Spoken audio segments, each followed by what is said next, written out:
ఒక్కసారి భగవంతుడి యొక్క నామాన్ని మనం తెలియక కాని పఠించినంత మాత్రం చేత పలికినంత మాత్రం చేత దానికి ద్విగుణీకృతమైనటువంటి ఫలితం ఉంటుంది. అది ఇంత అంత అని చెప్పనలవి కాదు. అటువంటిది ప్రదోష వేళలో భగవత్ సన్నిధానంలో కూర్చుని భగవన్నామం చెప్పినటువంటి ఫలితం ఏమిటో మనకి ఇప్పుడు తెలియకపోవచ్చు, కానీ అది మనని రక్షించిన రోజున మనం ఎంతో సంతోషిస్తాం. ఆనాడు పలకడం ఎంత మంచిదైందో అనిపిస్తుంది. కనుక నా ప్రార్థన ఏమిటంటే, ఒకవేళ మీలో ఎవరి దగ్గరైనా కార్డులు లేకపోతే ఒక్క జెరాక్స్ కాపీ తీయించుకోండి ఉన్న వాళ్ళ దగ్గర. ఇవాళ నా దగ్గర ఉండిపోయినటువంటి కార్డులు కూడా పట్టుకొచ్చేసాను ఇచ్చేద్దామని. కనుక లేని వాళ్ళు చక్కగా ఒక జెరాక్స్ కాపీ తీయించుకొని భగవన్నామం పలికే ప్రయత్నం చేయండి. ఇది నేను ఏదో వేళంబరం కోసమో ఏదో చెప్పించాలనేటటువంటి ప్రయత్నం దేనికోసమో కాదు, భేషజం కోసం కాదు. ఇది మనందరినీ ఉద్ధరించగలిగినది కాబట్టి నేను చెప్పిస్తున్నాను. అందరూ పాలు పంచుకుంటే చక్కగా దాని వలన ఫలితాన్ని పొందగలుగుతారు. నిన్నటి రోజు నేను కేదార క్షేత్రం గురించి ప్రస్తావన చేస్తూ ఒక మాట చెప్పాను. ఆ కేదార క్షేత్ర దర్శనం చేసేటప్పుడు ఒక నియమం ఉన్నది, కానీ సాధారణంగా 95% మంది అటువంటి నియమాన్ని పాటించరు దర్శనం చేసినప్పుడు అని. నేను చిట్ట చివరిలో దాన్ని మళ్ళీ విడిచిపెట్టేశాను. ఎందుకు విడిచిపెట్టేశాను అంటే, వారు అనుకుంటాను నన్ను వచ్చి అడిగారు కూడా ఏమా నియమం అని. దాన్ని విడిచిపెట్టడానికి కారణం ఏంటంటే, నేను చూడలేదు కేదార క్షేత్రం వెళ్ళినప్పుడు ఆ నియమం పాటించినటువంటి వాళ్ళని. దాన్ని చెప్పి అయ్యో మేము చేయలేదండి అలాగా ఏమైనా ఇబ్బంది వచ్చేస్తుందా అని మళ్ళీ అదో కొత్త ప్రశ్నలు అడుగుతారేమో అన్న భయంతో వదిలిపెట్టేశాను. కానీ మళ్ళీ అనిపించింది, పోనీ చెప్తే వచ్చిన దోషం ఏమిటి? దోషాన్ని తొలగించగలిగిన వాడు పరమేశ్వరుడు. నువ్వెవరివి చెప్పకుండా ఆపడానికి? చెబితే ఇక ముందు వెళ్ళేటటువంటి వాళ్ళు అటువంటి భాగ్యాన్ని పొందుతారు. ఒకవేళ వెళ్ళిన వాళ్ళు అలా దర్శనం చెయ్యని వాళ్ళు ఉంటే దానివల్ల దోషం ఏం లేదు. మాకు తెలియదు శంకర, మేము అలా చెయ్యలేదు, మా దోషాన్ని మన్నించు, ఈశ్వరుడు మన్నిస్తాడు. కేదార క్షేత్రం వెళ్ళినటువంటి వాళ్ళు కేదారలింగాన్ని తిన్నగా కంటితో చూడకూడదు, వలయమును పట్టుకుని వెళ్ళాలి. వలయము అంటే చేతికి వేసుకునేటటువంటి కంకణం ఎలా ఉంటుందో అటువంటి ఒక గుండ్రటి వస్తువుని తీసుకెళ్ళాలి. తీసుకెళ్ళి అంతరాలయంలో ప్రవేశించగానే కంటి ముందు ఆ వలయాన్ని పెట్టుకుని అందులోంచి చూడాలి. అలా కానీ చూసినట్టయితే కేదారము చాలా గొప్ప శివలింగము కనుక, దర్శనము చేత మోక్షమీయగలిగిన శక్తి కలిగినటువంటి క్షేత్రం కనుక సమస్త బ్రహ్మాండము నిండినవాడు వీడే అని తెలుసుకోవడానికి ఒక వలయాకారాన్ని పెట్టుకుని కంటికి అడ్డంగా అందులోంచి చూడాలి కేదారలింగాన్ని. చూసి అది మళ్ళీ ఈ చేతికున్న ఏ కంకణమో తీసి చూస్తే దాన్ని అక్కడ పెట్టి రావలసి ఉంటుంది కాబట్టి మళ్ళీ మనసు ఒప్పదు. కనుక ముందే చక్కగా ఒక రాగి కంకణమో ఏదో పట్టుకుని వెడితే, రాగి చాలా ప్రశస్తం కనుక ఆ కంకణంలోంచి దర్శనం చేసి దాన్ని అక్కడ విడిచిపెట్టి రావచ్చు. కాబట్టి ఇక ముందు వెళ్ళేటటువంటి వారు అలా ఒక వలయంలోంచి కేదారలింగాన్ని దర్శనం చేసేటటువంటి ప్రయత్నములు చేసేదరుగాక. కాబట్టి నేను ఏది చెప్పడమా చెప్పకపోవడమా అని సంశయించి వదిలిపెట్టానో దాన్ని పూర్తి చేసేసాను. ఇప్పుడు ఇవాల్టి రోజున మనం ఓంకార క్షేత్రం గురించి 4 మాటలు మీకు విజ్ఞాపన చేసేటటువంటి ప్రయత్నం చేస్తాను. కావేరికా నర్మదయోః పవిత్రే సమాగమే సజ్జనతారణాయ సదైవ మాంధాతృపురేవ తంస ఓంకారమీశం శివమేకమీడే అంటారు. మాంధాతృపురము అనబడేటటువంటి చోట వెలిసినటువంటి వాడు ఓంకారేశ్వరుడు. ఓంకారేశ్వర క్షేత్రం చాలా చిత్రమైనటువంటి క్షేత్రం. అక్కడ 2 శివలింగములు వెలిసాయి, స్వయంభూలింగములు. ఒకటి కాకుండా 2 వెలిసాయి. ఒకటి ప్రణవాకార పరమేశ్వరుడు అంటారు, ఓంకార స్వరూపి అయి ఉంటాడు. రెండవది మనం ఓంకారమమలేశ్వరం అంటాం. అమలేశ్వరుడు అన్న పేరుతో ఒక శివలింగం వెలిసింది. దీనికి కారణమేమి అంటే, నారద మహర్షి త్రిలోక సంచారి. వారు భగవన్నామని చెప్తూ లోకంలో ఎక్కడెక్కడ ఏ విధంగా జ్ఞానాన్ని ఆవిష్కృతము చెయ్యాలో తెలుసున్నవారు కాబట్టి, మహానుభావుడు గురుస్వరూపం కాబట్టి వారు అంతటా తిరుగుతూ ఉంటారు. అటువంటి నారద మహర్షి ఒకనాడు వింధ్యపర్వతం దగ్గరికి వచ్చారు. మనకి తెలియకుండానే ఒక అలవాటు ఉంటుంది, బాగా ఎక్కువగా ఏదో యాత్రలో క్షేత్రాల్లో చేసేటటువంటి వాడు, అలాంటి అలవాటు ఉన్నవాడు మన ఇంటికి వచ్చాడు అనుకోండి, మనం ఓ ప్రశ్న ఇస్తాం, ఈ మధ్యకాలంలో ఎక్కడికి వెళ్ళారు ఏమిటండి మీరు అంటాం. ఆయన ఎక్కడికో వెళ్ళానంటాడు. అక్కడ ఎలా ఉంటుందండి, ఏమిటా క్షేత్ర ప్రాశస్త్యం అంటే సంతోషంగా ఏవో 4 మాటలు చెప్తారు. మను చరిత్రలో కూడా ఏ ఏ దేశములను గ్రుంబిడి తెరిమీరే ఏ నదులు చూచినారు అంటూ ప్రశ్న వేస్తాడు ఆ ప్రవరాఖ్యుడు, ఆ వచ్చినటువంటి యోగిని. కనుక వింధ్యపర్వతం కూడా నారదుణ్ణి ఇదే ప్రశ్నించింది. వింధ్యపర్వతానికి ఒక అహంకారం. ఏమిటా అహంకారం అంటే, నేను చాలా గొప్పదాన్ని, నా అంత ఎత్తున్న పర్వతం ఎక్కడుంటుంది, ఇదొక అర్థం లేని అభిజాత్యం. ఇది వింధ్యపర్వతమే అనుకోకండి, మీకు ఆ జీవితంలో ఒక గొప్ప పాఠాన్ని నేర్పడం కోసమని మనకి ఈ స్వయంభూలింగాల యొక్క చరిత్రలు ఇవి వస్తాయి. వాటిని మనం సమన్వయం చేసుకోవాలి. వింధ్యపర్వతానికి గర్వం అండి అని వినడానికి మనకి ఎందుకంటే ఆ పురాణంగా ఏదో ఒక అంశాన్ని తీసుకుంటాం, ఏదో ఒక చిన్నది, అది ఈశ్వర విభూతి అని మీరు అనుకున్నారనుకోండి, మీకు అహంకారం ఉండదు, చాలా సంతోషంగా ఉండగలుగుతారు. కానీ అది ఈశ్వర విభూతి అని అంగీకరించకుండా ఇది నాది అన్న భావన పొటమరించింది అనుకోండి, వెంటనే అందులోంచి అహంకారం వస్తుంది. ఆ అహంకారం తప్పకుండా పతనహేతువే అవుతుంది తప్ప అది ఉద్ధరణకు కారణము కాదు. కానీ బోధించినటువంటి గురువు చాలా గొప్పవాడు, చమత్కారి. అహంకారాన్ని కూడా ఎలా తీయాలో ఆయనకి తెలుసు, అంత చమత్కారం చేశాడు ఆయన. మీరు చూడండి, మనకి శాస్త్రంలో ఒక గొప్ప విషయాన్ని ప్రతిపాదన చేస్తారు. క్రోధము అని ఒకటి ఉంటుంది మనకి. క్రోధము అంటే దీర్ఘకాలికమైనటువంటి కోపం. కొంతమందికి కోపం వస్తే ఓ పట్టాను వదలదు. ఉత్తమే క్షణకోపస్య మధ్యమేద్ఘటికాద్వయం అధమేచ దహోరాత్రం పాపిష్టే మరణాంతక. అంతంత కోపాలు ఉంటాయి ఒక్కొక్కడికి. ఎప్పటిదో విషయం ఎంత జ్ఞాపకం పెట్టుకుంటాడో చెప్పలేను, రాజీ పడలేడు జీవితంలో. అంత దీర్ఘకాలికమైన కోపాన్ని క్రోధము అంటారు. ఈ క్రోధముతో ఉన్నవారు అమ్మవారి పాదాలని గట్టిగా పట్టుకోవడం అలవాటు చేసుకుంటే అమ్మవారు దాన్ని ఒక శక్తిగా మారుస్తుంది. ఏమి ఆ శక్తి అంటే, క్రోధము సాధనగా మారుతుంది. ఇవే ఆయుధాలకు ఉండేటటువంటి రుణాత్మక ధనాత్మక శక్తులు అని పిలుస్తారు. ఇప్పుడు ఆ క్రోధం ఏమైపోతుందంటే, నేనెందుకు అవలేను అలాగా అన్న సాధనకి వెళ్ళిపోతుంది. ఇది విశ్వామిత్రుడి జీవితంలో జరిగింది. విశ్వామిత్రుడి తపస్సు క్రోధంతో ప్రారంభం, కానీ ఆ క్రోధన దేనికి వెళ్ళిందంటే బ్రహ్మర్షిత్వం వైపుకి సాధనగా మార్చింది అమ్మవారు. చిట్ట చివరికైనా బ్రహ్మర్షి కాగలిగాడు. కాబట్టి ఒక్కొక్కసారి మనలో ఉండేటటువంటి దుర్గుణములు సామాన్యులైనటువంటి వారి పట్ల ప్రకోపించాయనుకోండి, అవి ఎందుకు పనికిరావు. వాడు మనని తిట్టడానికి, మనం వాడిని తిట్టడానికి పనికొస్తాయి అంతే. కానీ ఈ ప్రశ్న మీరు గురువు దగ్గర వేసినప్పుడు గురువు చెప్పేటటువంటి సమాధానం చాలా చమత్కారంగా ఉంటుంది. అదే గురువు అంటేనండి, ఆర్ట్ ఆఫ్ క్వశ్చనింగ్ గురువు అంటే. గురువు అంటే ఒక ప్రశ్న చేత మీ జీవన పథాన్ని తిప్పగలిగిన వాడు. ఇది అందరూ చెయ్యలేరు. అందుకే ఆ గురువు సరి అయిన వాడు కాకపోతే జీవితం ఎలా పాడు చేస్తాడో చెప్తారు రామకృష్ణ పరమహంస. పరమహంస ఒకనాడు మారేడు వనంలోంచి నడిచి వెళ్ళిపోతున్నారు కాళికానయంలోకి, అసుర సంధ్య వేళ. అక్కడ ఒక బురదపాము బోదురు కప్పని పట్టుకుంది. బోదురు కప్ప అంటే చాలా పెద్ద కప్ప. ఆ పెద్ద కప్పని పట్టుకుంది. దాని నోట్లోన విషం లేదు, ఏదో కొద్ది విషం ఉంది. ఆ కొద్ది విషానికి ఈ బోదురు కప్ప చావదు, పాము వదలదు. చూశారు, కీచ్ కీచ్ కీచ్ కీచ్ కీచ్ కీచ్ అని అరుస్తోంది కప్ప. ఇటు తిరిగి చూశారు మహానుభావుడు రామకృష్ణ పరమహంస. చూస్తే బురద పాము కప్పని పట్టుకుంది. ఓహో అనుకుని వెళ్ళిపోయారు కాళికాలయంలోకి. ఆయన ఒక 2-3 గంటలు అర్చన చేసి తిరిగి వస్తున్నప్పుడు ఆయనతో పాటు ఒక శిష్యుడు తిరిగి వస్తున్నాడు. సరి అయిన గురువు శిష్యుణ్ణి ఎలా ఉద్ధరిస్తాడు అని అడిగారు. పరమహంస టక్కునాగి, సరి అయిన గురువు కాకపోతే శిష్యుడికి దొరికినవాడు అదిగో బురదపాము నోట్లో కప్పలా కొట్టుకుంటాడు అన్నారు. అదేమిటి అన్నారు.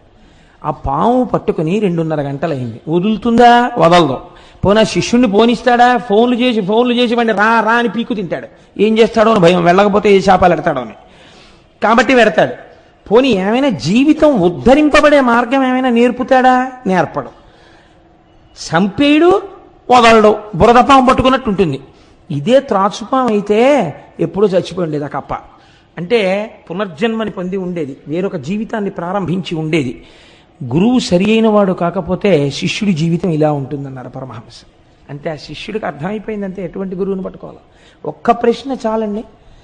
అదే రామకృష్ణ పరమహంస దగ్గరికి వచ్చి, భగవంతుడు ఎప్పుడు ఎలా చూస్తాడు అని అడిగాడు ఒక శిష్యుడు. ఆయన ఏమీ మాట్లాడలేదు. ఓ యాపిల్ పండు చేతిలో పెట్టి, ఈ పండు ఈశ్వరుడు చూడని చోటుకెళ్ళి తినేసి రా అన్నాడు. అతను ఈ పొద్దున్న ఇచ్చారు ఈ యాపిల్ పండు. మర్నాడు పొద్దున్న వచ్చాడు. ఎలా? నీరసపడిపోయిన మొహంతో. ఏమైందన్నారు.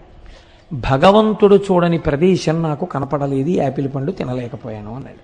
భూమి ఆయన, ఆకాశం ఆయన, నీరు ఆయన, నిప్పు ఆయన, చీకటి ఆయన, సూర్యుడు ఆయన, చంద్రుడు ఆయన, నేను ఎక్కడ తినను? ఎక్కడికి వెళ్ళినా భగవంతుడు కనపడుతున్నాడు అన్నారు.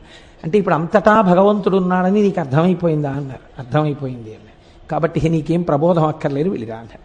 అంతే. That's it. ఒక్క ప్రశ్న మార్చేసిందంతే. కాతే కాంతా కస్తే పుత్ర సంసారోయమతీవ విచిత్ర కస్యత్వం కుతయాయాత తత్వం చింతియ తదీయభ్రాత అంటారు శంకరాచార్యుల వారు. ఒక్క ప్రశ్న. కాతే కాంత, ఎవరిని భార్య ఆలోచించు. కస్తే పుత్ర, నీ పిల్లలు ఎవరు? ఎక్కడి నుంచి వచ్చారు? నా పిల్లలు అంటున్నావే, ఎక్కడి నుంచి వచ్చారు వాళ్ళు? సంసారోయమతీవ విచిత్ర, నీ భార్య ఎవరో నీకు తెలియదు, నీ బిడ్డలు ఎవరో నీకు తెలియదు, ఏమిటి అలా పట్టుకు వేళ్లాడుతున్నావు? పోని వాళ్ళ గురించి నాకు తెలియదండి అంటావేమో. కస్యత్వం, నువ్వెవరు? ఎక్కడి నుంచి వచ్చావు చెప్పు. ఇంటి నుంచి ఉపన్యాసానికి వచ్చాను, అమ్మ కడుపులోంచి ఎక్కడి నుంచి వచ్చావు అమ్మ కడుపులోకి? ఎవరికి తెలుసు? కస్యత్వం కుతయాయాత, ఏం తెలుసని అదిరిపడిపోతున్నావు? తత్వం చింతియ తదీయభ్రాత, ఒక్కసారి ఆలోచించు. నీ జీవయాత్ర ఏమిటో, నీ బ్రతుకేమిటో బయటపడిపోతుంది. ఎందుకు ఇలా మాట్లాడతావు? అహంకారంతో మాట్లాడడం తగ్గిపోతుంది అన్నారు. అంతే శంకరాచార్యుల వారు.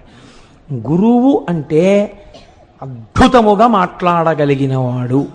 ఎదుటివాడిలో ఉన్నటువంటి స్వభావాన్ని ఎత్తి చూపకుండా, దుర్గుణాన్ని ఎత్తి చూపకుండా, ఆ దుర్గుణాన్ని ఈశ్వర సాధనగా మార్చగలిగినవాడు. అటువంటి ప్రజ్ఞా దురంధరుడెవరో ఆయనని గురువు అని పిలుస్తారు. సర్వ భూమికలలో ఉన్నవాడిని గురువు ఉద్ధరించగలడం. ఏ భూమికలో ఉన్నవారు వారిని ఎలా ఉద్ధరించాలో గురువుకు తెలుసు. అలా ఉద్ధరించగలిగినటువంటి నైపుణ్యం గురువుకి అదో పెద్ద ప్రయత్నం చేత వచ్చింది కాదు. ఆయన అత్రినేత్ర శివ సాక్షాత్. ఆయన 3 కన్నులతో పైకి కనపడనటువంటి పరమశివుడు. ఆయన ద్విబాహుశ్చ హరిస్మృత. ఆయన 4 భుజములు కాకుండా 2 భుజములతో ఉన్నటువంటి శ్రీ మహావిష్ణువు. కానీ పైకి కనపడిన 4 ముఖములతో ఉన్న చతుర్ముఖ బ్రహ్మ నిరంతరము పరబ్రహ్మాన్ని అనుసంధానం చేస్తుంటాడు. తెలుసుకోవలసిన వస్తువు విద్దైతే దాన్ని చెప్పినది వేదం. తెలియబడవలసిన వస్తువు గురించి లోపల నిరంతరము తిప్పుతూ బాహ్య ప్రపంచానికి దూరంగా ఎప్పుడూ తనలో తాను రమిస్తూ ఉంటాడు. యోగరతో వా భోగరతో వా సంగరతో వా సంగవిహీన యస్య బ్రహ్మణి రమతే చిత్తం నందతి నందతి నందత్యేవ. అలా ఆనందపడిపోతూ ఉండేటటువంటి వాడెవరో ఆయన గురువు. ఆయన సాక్షాత్ పరబ్రహ్మ. అందుకే గురుర్ బ్రహ్మ, గురుర్ విష్ణు, గురుర్దేవో మహేశ్వర, గురు సాక్షాత్ పరబ్రహ్మ తస్మై శ్రీ గురవై నమః. ఆ గురువుకి ఏది చేత కాదు. ఆయన దీనికోసం ప్రత్యేకం ఏదో సిలబస్ నేర్చుకోక్కర్లేదు. ఎదుటివాడు మాట్లాడిన ఒక్క మాటకి అంతే. ఒక్క మాట గురువు మాట్లాడా అవతల వాడి జీవన పథమే మార్చగలుగుతాడు. అంత లోకోన్నతుణ్ణి చేసేస్తాడు, అంత సర్వోత్కృష్టుణ్ణి చేస్తాడు. తాను ఇప్పటి వరకు ఏది ఉత్కృష్టత అనుకుంటున్నాడో దాన్ని నుంచి తిప్పి అసలైనటువంటి పదం ఏదో, ఏ పదం వైపుకెళ్లాలో ఆ పదం వైపుకి గురువు తిప్పగలడు. అదృష్టమేమి జీవితంలో అటువంటి నారదుడితో వింధ్యపర్వతం మాట్లాడడం. ఎంత అహంకారం ఉన్నవాడైనా కావచ్చు, ఒక గురువు దొరకడమే జీవితంలో అదృష్టం. ఆ గురువుతో మాట్లాడడమే అదృష్టం. వాడి జీవితం మారిపోతుంది అంతే. చూడండి, అందుకే శంకరాచార్యులు వారి రుణం మనం తీర్చుకోలేమండి. శంకరులు అందుకే అంటారు, మనుష్యత్వం ముముక్షత్వం మహాపురుష సమాశ్రయ. మహాపురుషుడు ఒకడు జీవితంలో తటస్థపడడం, ఆయనతో మాట్లాడగలగడం, ఆయన ఒక ప్రశ్న వేసి జవాబు తెలుసుకోగలగడం, ఆయన పాదసేవనం చెయ్యగలగడం, ఆయన వెనక ఆయన వస్తువుని వహించగలగడం, ఇవన్నీ కూడా జీవితంలో నీకు దొరకాలంటే దొరికే అదృష్టములు కావు. కొన్ని కోట్ల జన్మల తర్వాత నీకు ఆ అదృష్టం లభిస్తోంది. కాబట్టి గురువుతోడి సంపర్కము, గురువుతోడి అనుబంధము, గురువుతోడి కలయిక అంత గొప్ప స్థితికి తీసుకెడుతుంది. కాబట్టి ఇప్పుడు వింధ్యుడికి అహంకారం ఉండొచ్చు, కానీ ఎవరితో మాట్లాడుతున్నాడు? నారదుడితో మాట్లాడుతున్నాడు. ఆ నారదుడిని చూసి ఒక మాట అన్నాడు. ఎవరితో చెప్తున్నాడు ఈ మాట? బాగా జ్ఞాపకం పెట్టుకోండి. ఇది మనకి జీవితాన్ని నేర్పుతుంది. అందుకే గురువు దగ్గరికి వెళ్ళినప్పుడు తాను మాట్లాడకూడదు. మీరు దీపాన్ని వెలిగించేటప్పుడు ఏం చేస్తారు? ఒక్కసారి అగ్గిపుల్ల గీసి ఒత్తి దగ్గర చూపిస్తారు. ఆ దీపం మీ పూజ అయిపోయేంత వరకు ప్రకాశిస్తుంది. ఒకసారి వెలిగించిన తరువాత మీరు దానికి నమస్కారం చేసేసి పసుపు కుంకం వేసుకుని ఈ దీపము పరంజ్యోతి, ఇది ఈశ్వరుడు అని, నతత్ర సూర్యో భాతి నచంద్రతారకం నేమా విద్యుతో భాతి కుతోయమగ్ని అంటూ పూజ చేస్తారు. ఇంకా మళ్ళీ మళ్ళీ దీపాన్ని కదుపుతూ ఉంటారా పూజలో? కదపరిహ. ఆ దీపం నిధనం అవ్వకుండా చూసుకుంటారంతే. అవసరమైతే మీకు ఒక్క పోసినా పర్వాలేదు, కానీ దీపానికి గాలి తగలకుండా కాపాడుకుంటారు కదండి. గురువు దగ్గర అంతే. గురువు దగ్గర ఎక్కువ మాట్లాడరాదు. గురువు దగ్గర ఎంత ఎక్కువ మాట్లాడితే మీ మీద అంత బలహీనమైన అభిప్రాయం ఏర్పడుతుంది. గురువు దగ్గరికి వెడితే ఎక్కువ వినాలి. నాకు అన్నిటికన్నా భయం జీవితంలో ఏమిటంటే మా గురువుగారి దగ్గరికి వెళ్ళడమే. నేను మా గురువుగారి దగ్గరికి వెడితే ఎక్కువ మాట్లాడతానేమోనని నాకు చాలా భయం.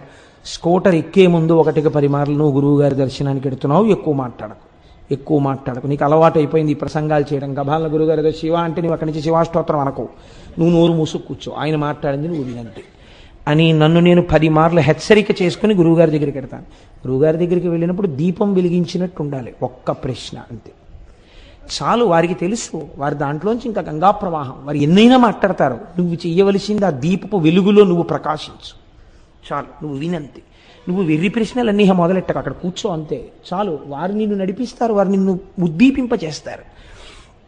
కనుక ఆ గురువు అంటే మరోలా అనుకోకండి, నేనేదో స్వోత్కర్ష కింద చెప్పుకున్నానని. అది నా యందు ఆ భావన నిలబడాలని మీకు విజ్ఞాపన. పెద్దలు కాబట్టి మీ అందరూ ఆ వీడికి అటువంటి భావన నిలబడుగాక అని ప్రార్థన చేస్తారని మీకు చెప్పానంతే.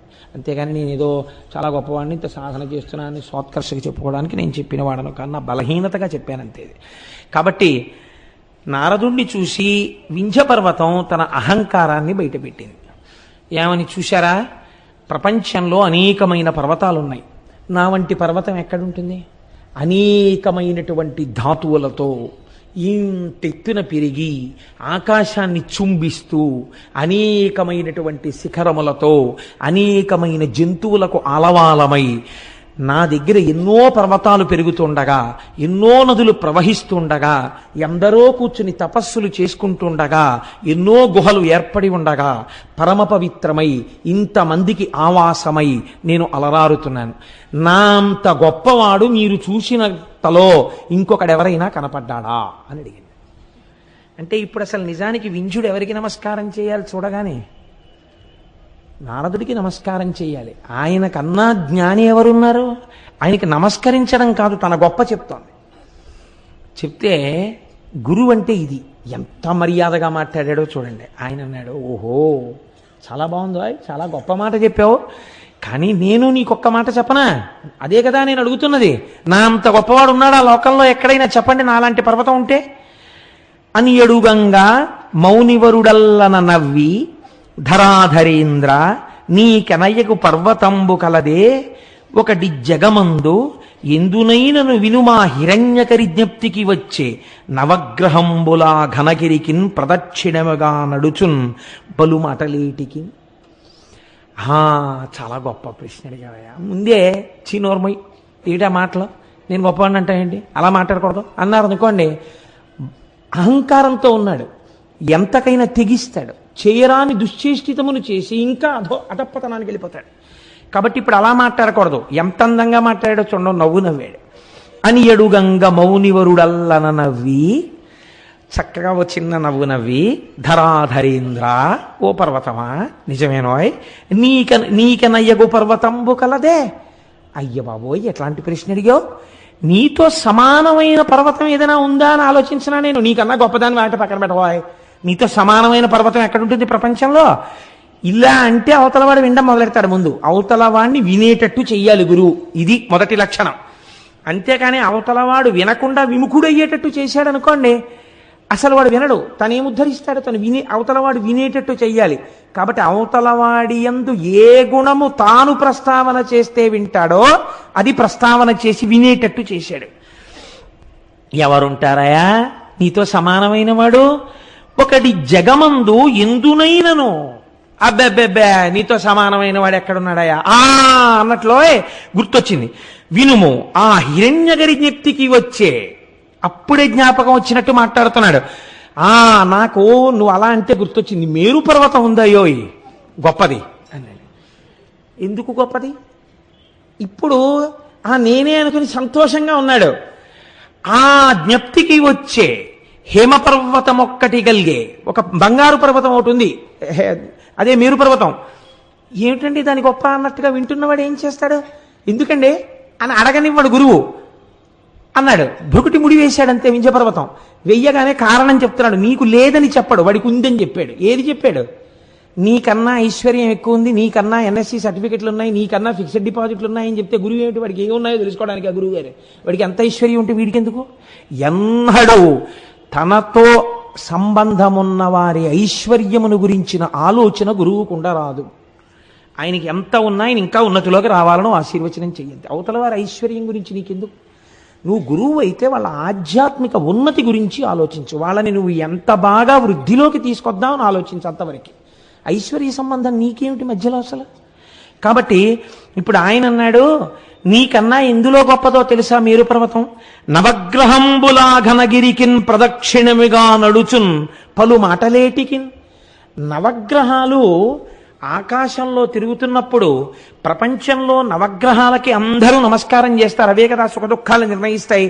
ఆ నవగ్రహాలు మేరు పర్వతం యొక్క శిఖరానికి ప్రదక్షిణంగా తిరుగుతుంటాయి. నవగ్రహముల చేత ప్రదక్షిణం చేయబడుతుంటుంది ఆ మేరు పర్వత శిఖరం. ఎంత గొప్పదయా మేరు పర్వతం అన్నాడు. అనేటప్పటికీ ఈయనకి చాలా బాధేసింది. నిజమే, నాకు ఉన్నాయి ఇంతంత శిఖరాలు. ఏది ఎవరు తిరుగుతున్నారు నా శిఖరాల చుట్టూ? కుక్కలున్నాయి, ముంగిసలున్నాయి, పావులున్నాయి, పెద్ద పులులున్నాయి, సింహాలున్నాయి, నదులున్నాయి, పర్వతాలు, అరణ్యాలున్నాయి. ఏది అట్లాంటి కీర్తి నాకు ఎక్కడుంది? ఇప్పుడు వెంటనే అన్నాడు, ఏం చెయ్యమంటావు అయితే నన్ను? నేను కూడా అలాంటిదేదో పొందాలి. ఇప్పుడు నవగ్రహాలు ప్రదక్షిణం చేసినప్పుడు మేరు పర్వతం పొందినటువంటి ఉన్నతి ఏది ఉన్నదో అంతటి ఉన్నతి కన్నా గొప్ప ఉన్నతిని తాను పొందాలి. అది ఏ ఉన్నతి? ఏం చేస్తే అంతకన్నా గొప్పదవుతుంది? అతనికి ఒకటి తెలిస్తే కదా అది అడగడానికి. ఇప్పుడు ఇంకా ఏమిటి? ఇంక తన ఇంట్లో ఐశ్వర్యం ఏమిటి? ఎన్ని అరణ్యాలున్నాయి, ఎన్ని మృగాలున్నాయి, ఇవి కాదు. ఓం నమ శివాయ అంటూ ఆ శివపంచాక్షరి మహామంత్రం షడక్షరి చేస్తూ కూర్చున్నాడు. అలా కొన్ని సంవత్సరాలు అయిపోయింది, వేల సంవత్సరాలు అయిపోయింది. ఆయనలోంచి బయలుదేరిపోతోంది తపోధూమం. దేవతలు చూశారు. అమ్మ బాబోయ్, ఏమి వింజుడి తపస్సు! మహాదేవా, అతని తపస్సు సామాన్యంగా లేదు, మీరు వెళ్ళి ప్రత్యక్షమవ్వండి అన్నారు. శంకరుడు సాకారమును పొంది, అంతటా ఉన్నటువంటి నిర్గుణమైన పరబ్రహ్మము సాకారమును పొంది ఎదురుగుండా వచ్చి ప్రత్యక్షమయ్యాడు. చేతితో స్పృశించాడు. బహిర్ముఖుడయ్యాడు వింజుడు. నాయన, ఎంత గొప్ప తపస్సు చేశావురా! ఏం కోరి ఇంత తపస్సు చేశావు చెప్పు, నీకేం కావాలో చెప్పి ఇచ్చేస్తానన్నాడు. ఇదొక చిత్రమైన సన్నివేశం. కొంతమందికి ఏం కావాలో తెలియదు, ఇంకా ఆ స్థితి పోలేదు. ఏముండిపోయింది? ఇప్పుడు మేరువు కన్నా తన గొప్ప కావాలని ఉందంటే మనస్సులో, దానికి ఏం అడగాలి తెలియదు. అందుకని ఏమని అడిగాడో తెలుసా అండి? పెంపున సంగు లోకమున పెద్దగా చేయుము, నన్ను లోకంలో పెద్దగా చెయ్యి అంటే గొప్పవాడిగా చెయ్యి అంతే. పాప ఆయనకి తెలుసున్నది. నారదుడు ఇదే కదా అడగమన్నాడు, ఇదే అడిగాడు. అయితే ఒకటి మాత్రం నిజమండోయ్, గురువు మాట మీద, ఈశ్వరవాక్యం మీద విశ్వాసం ఉంటే చాలు, రక్షించేస్తుంది. కామకోటి పీఠాధిపతులు చంద్రశేఖర పరమాచార్య స్వామి వారు ఒకసారి ఆ కంచిలో బయట కూర్చుని ఉండగా ఒక పల్లెటూరు నుంచి ఒక రైతు వచ్చి ఆయన పాదాల మీద పడి నమస్కారం చేశాడు. ఏందైనా అన్నారు. నా పిల్ల పెళ్లి కుదిరింది, నాకు మొట్టమొదటి నుంచి రోజు మిమ్మల్ని ఆరాధించడమే నాకు తెలుసు. అందుకని నా పిల్ల పెళ్లి కుదిరితే వాళ్ళు కట్నం అడిగారు. కట్నానికి, పిల్ల బంగారానికి, బట్టలకి అన్నింటికీ కలిపి ఓ 25 కాసులు బంగారం కావాలి. ఆ బంగారం మీరు ఇప్పిస్తే వెళ్ళి పిల్ల పెళ్లి చేసుకుంటాను. అక్కడ ఒప్పుకుని వచ్చాను, మీరు ఉన్నారు కదా అని బంగారం ఇప్పించండి వెళ్ళిపోతాను అన్నాడు. పరమాచార్య స్వామి అంత అమాయకులు ఇంకా చూశారు. నిజమే, ఆయన పూనికి అటువంటిది. ఆయన అన్నారు, నేను సన్యాసిని, నువ్వు నన్ను ఇలా అడగకూడదు, నేను ఇవ్వకూడదు, కానీ నువ్వు నా యందు పూనికతో అడిగావు ఒక గురువుగా, కాబట్టి నేను ఒక మాట చెప్తాను. ఈ మాట కామాక్షి అమ్మవారిని అడుగు, వెళ్ళి అడిగి ఏమంటుందో కనుక్కుని నా దగ్గరికి రా చూద్దాం అన్నారు. అలాగే అడుగుతాను, మీరు ఏం చేయమంటే అది చేస్తాను, ఇవ్వడం మీ పూచి, ఎక్కడికి వెళ్ళమంటే అక్కడికి వెళ్తాను. కామాక్షి అమ్మవారి గుడికి వెళ్ళి గురువు మాట మీద ఇది యథార్థంగా జరిగిన సంఘటన అండి. కామాక్షి అమ్మవారి గుడికి వెళ్ళి అమ్మవారి ముందు నుంచి ఇదే అడిగాడు. పిల్ల పెళ్లి కుదిరింది, పరమాచార్యుల వారిని నమ్ముకున్నాను, ఎప్పుడూ ఆయనకు నమస్కారం పెట్టి పొలానికి పోతుంటాను. వాళ్ళు 25 కాసులు అడిగారు, పరమాచార్యుల వారు ఉండగా నాకేమిటని ఒప్పుకున్నాను. నిన్ను నమ్ముకునంటలేదు, పరమాచార్యుల వారిని నమ్ముకుని. 25 కాసుల బంగారం ఉంటే పిల్ల పెళ్ళి అయిపోతుంది.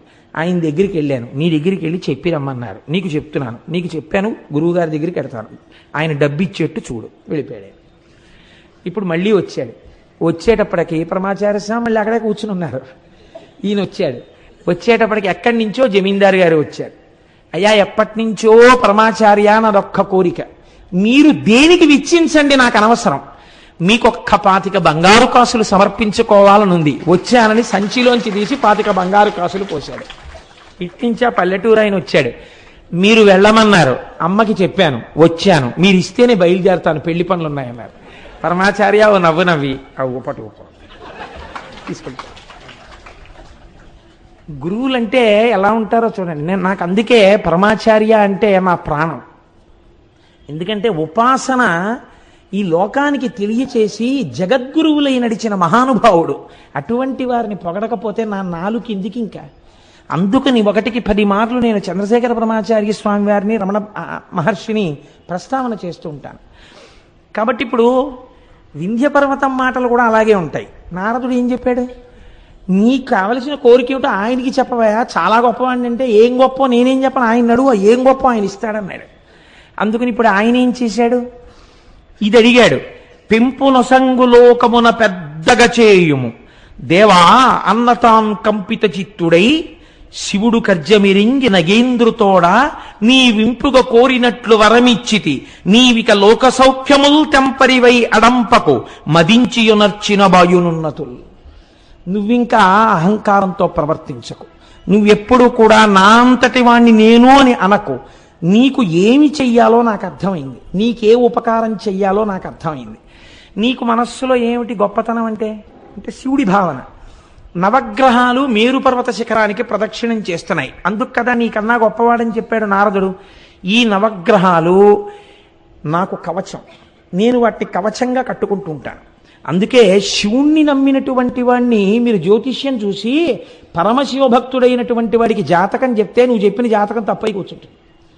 వాడికి గ్రహాల రీత్యా ఏదో దోషం ఉందని మీరు చెప్పారనుకోండి, ఈ నవగ్రహాలు కవచంగా కట్టుకుని ఆయన ఉన్నాడు శంకరుడు, వాడికి ఇలవేల్పుగా ఆయన్ని నమ్మి ఉన్నాడు ఆయన. ఈయన చేసిన అభిషేకానికి, ఈయన చేసిన రుద్రాధ్యాయానికి, ఈయన చేసిన పారాయణకి ఆ గ్రహాల్ని నువ్వు ఇంతకన్నా ఏమి చెయ్యకని చెప్తాడు. జ్యోతిష్యుడు చెప్పినది కూడా ఒక్కొక్కచో ఫలించకపోయి ఉంటుంది. నేను సభలో చెప్పకూడదు కాబట్టి చెప్పట్లేదు ఇంతకన్నా. కారణం ఏమిటి? భగవదానుగ్రహము ముందు గ్రహములు కూడా ఏమీ చేయలేవు. ఒక్కొక్కసారి పరిస్థితి అలా ఉంటుంది. భక్తుణ్ణి చెనకలేవండి ఎవరును, ఆయన స్థితి వేరుగా ఉంటుంది. పాము కరవాల్సి ఉంటే చీమ కరిచి వెళ్ళిపోవాలంతే ఈశ్వరానుగ్రహం ఉంటే. కాబట్టి నీకేం చెయ్యాలో నాకు అర్థమైంది, నేను చేస్తాను. నవగ్రహాలు నాకు కవచం.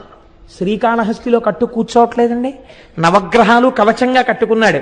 మనకి 5 కాశీలు, 5 కాశీలలో శ్రీకాళహస్తి ఒకటే. అందుకే సర్వోత్కృష్టమై ఏ పేరు విన్నంత మాత్రం చేత, ఏ పేరు పలికినంత మాత్రం చేత, దేనియందు నదీ స్నానం చేస్తామని పలికినంత మాత్రం చేత ఆ క్షేత్రము వెళ్ళినట్టు, ఆ నదినందు స్నానము చేసినట్టు భావన చేసి మోక్షం ఇస్తారో అంత పరమపావనమైన కాశీక్షేత్రం గురించి ఆదివారపు అసుర సంధ్య వేళలో మాట్లాడతాను. రేపు వదిలిపెట్టి ఎల్లుండంతా కాశీక్షేత్రం గురించే మాట్లాడతాను. సాధ్యమైనంత వరకు ఎవ్వరూ దాన్ని విడిచిపెట్టకండి. అంటే నేను చెప్తున్నానని చెప్పట్లేదు, ఆ క్షేత్రం గురించి వినడమే చాలు. మన జీవితంలో ఒక గొప్ప అభ్యున్నతితో కూడినటువంటి అధ్యాయం ఆవిష్కృతమవుతుంది. కనుక ఇప్పుడు శంకరుడు అన్నాడు, ఆ నవగ్రహములు నాకు కవచం. నవగ్రహాల్ని తీసుకొచ్చి కవచంగా కట్టుకుంటే ఇప్పుడు నవగ్రహాలు గొప్పవా, నేను గొప్ప? ఇన్ని బ్రాస్లెట్లు, ఇన్ని ఉంగరాలు, ఇన్ని గొలుసులు, ఇన్ని రుద్రాక్షమాలలు అన్నీ అక్కడ పళ్ళెల్లో పెట్టి ఉన్నాయి. ఉంటే మీరు అవి చూసి అబ్బా ఎంత బంగారమో అన్నారు ఒకరి ఇంట్లో చూసి. తెలియదు మీకు ఆయన ఇల్లు ఏమిటో, కానీ మీరు ఎందుకో లోపలికి వెళ్ళారు, ఎవరో ఏదో మాట చెప్పమంటే వెళ్ళారు. అక్కడ పళ్ళెంలో పెట్టున్నాయన్నీ ఇవన్నీ చూసి అబ్బా ఎంత బంగారమో ఎంత బాగున్నాయో, ఏమి రుద్రాక్షమాల, ఏమి చేతి కంకణాలు, ఏమి సింహతలాటాలు, ఆ గండపెండేరం, ఆ మెడలో వేసుకునే పెద్ద పెద్ద రుద్రాక్షమాలలు, ఎంత బంగారం రా ఇదంతాను అనుకుంటున్నారు. ఇంతలో స్నానం చేసి తువ్వాలు కట్టుకుని ఒక ఆయన వచ్చి ఒక్క ఉంగరం వేలికుంది, మిగిలిన ఉంగరాలన్నీ పెట్టుకుని ఆ కంకణాలన్నీ వేసుకుని ఆ మాలలన్నీ వేసుకుని, ఏం బాబు దేనికోసం వచ్చావు అన్నాడు. ఇప్పటి వరకు మీకు ఏది గొప్ప?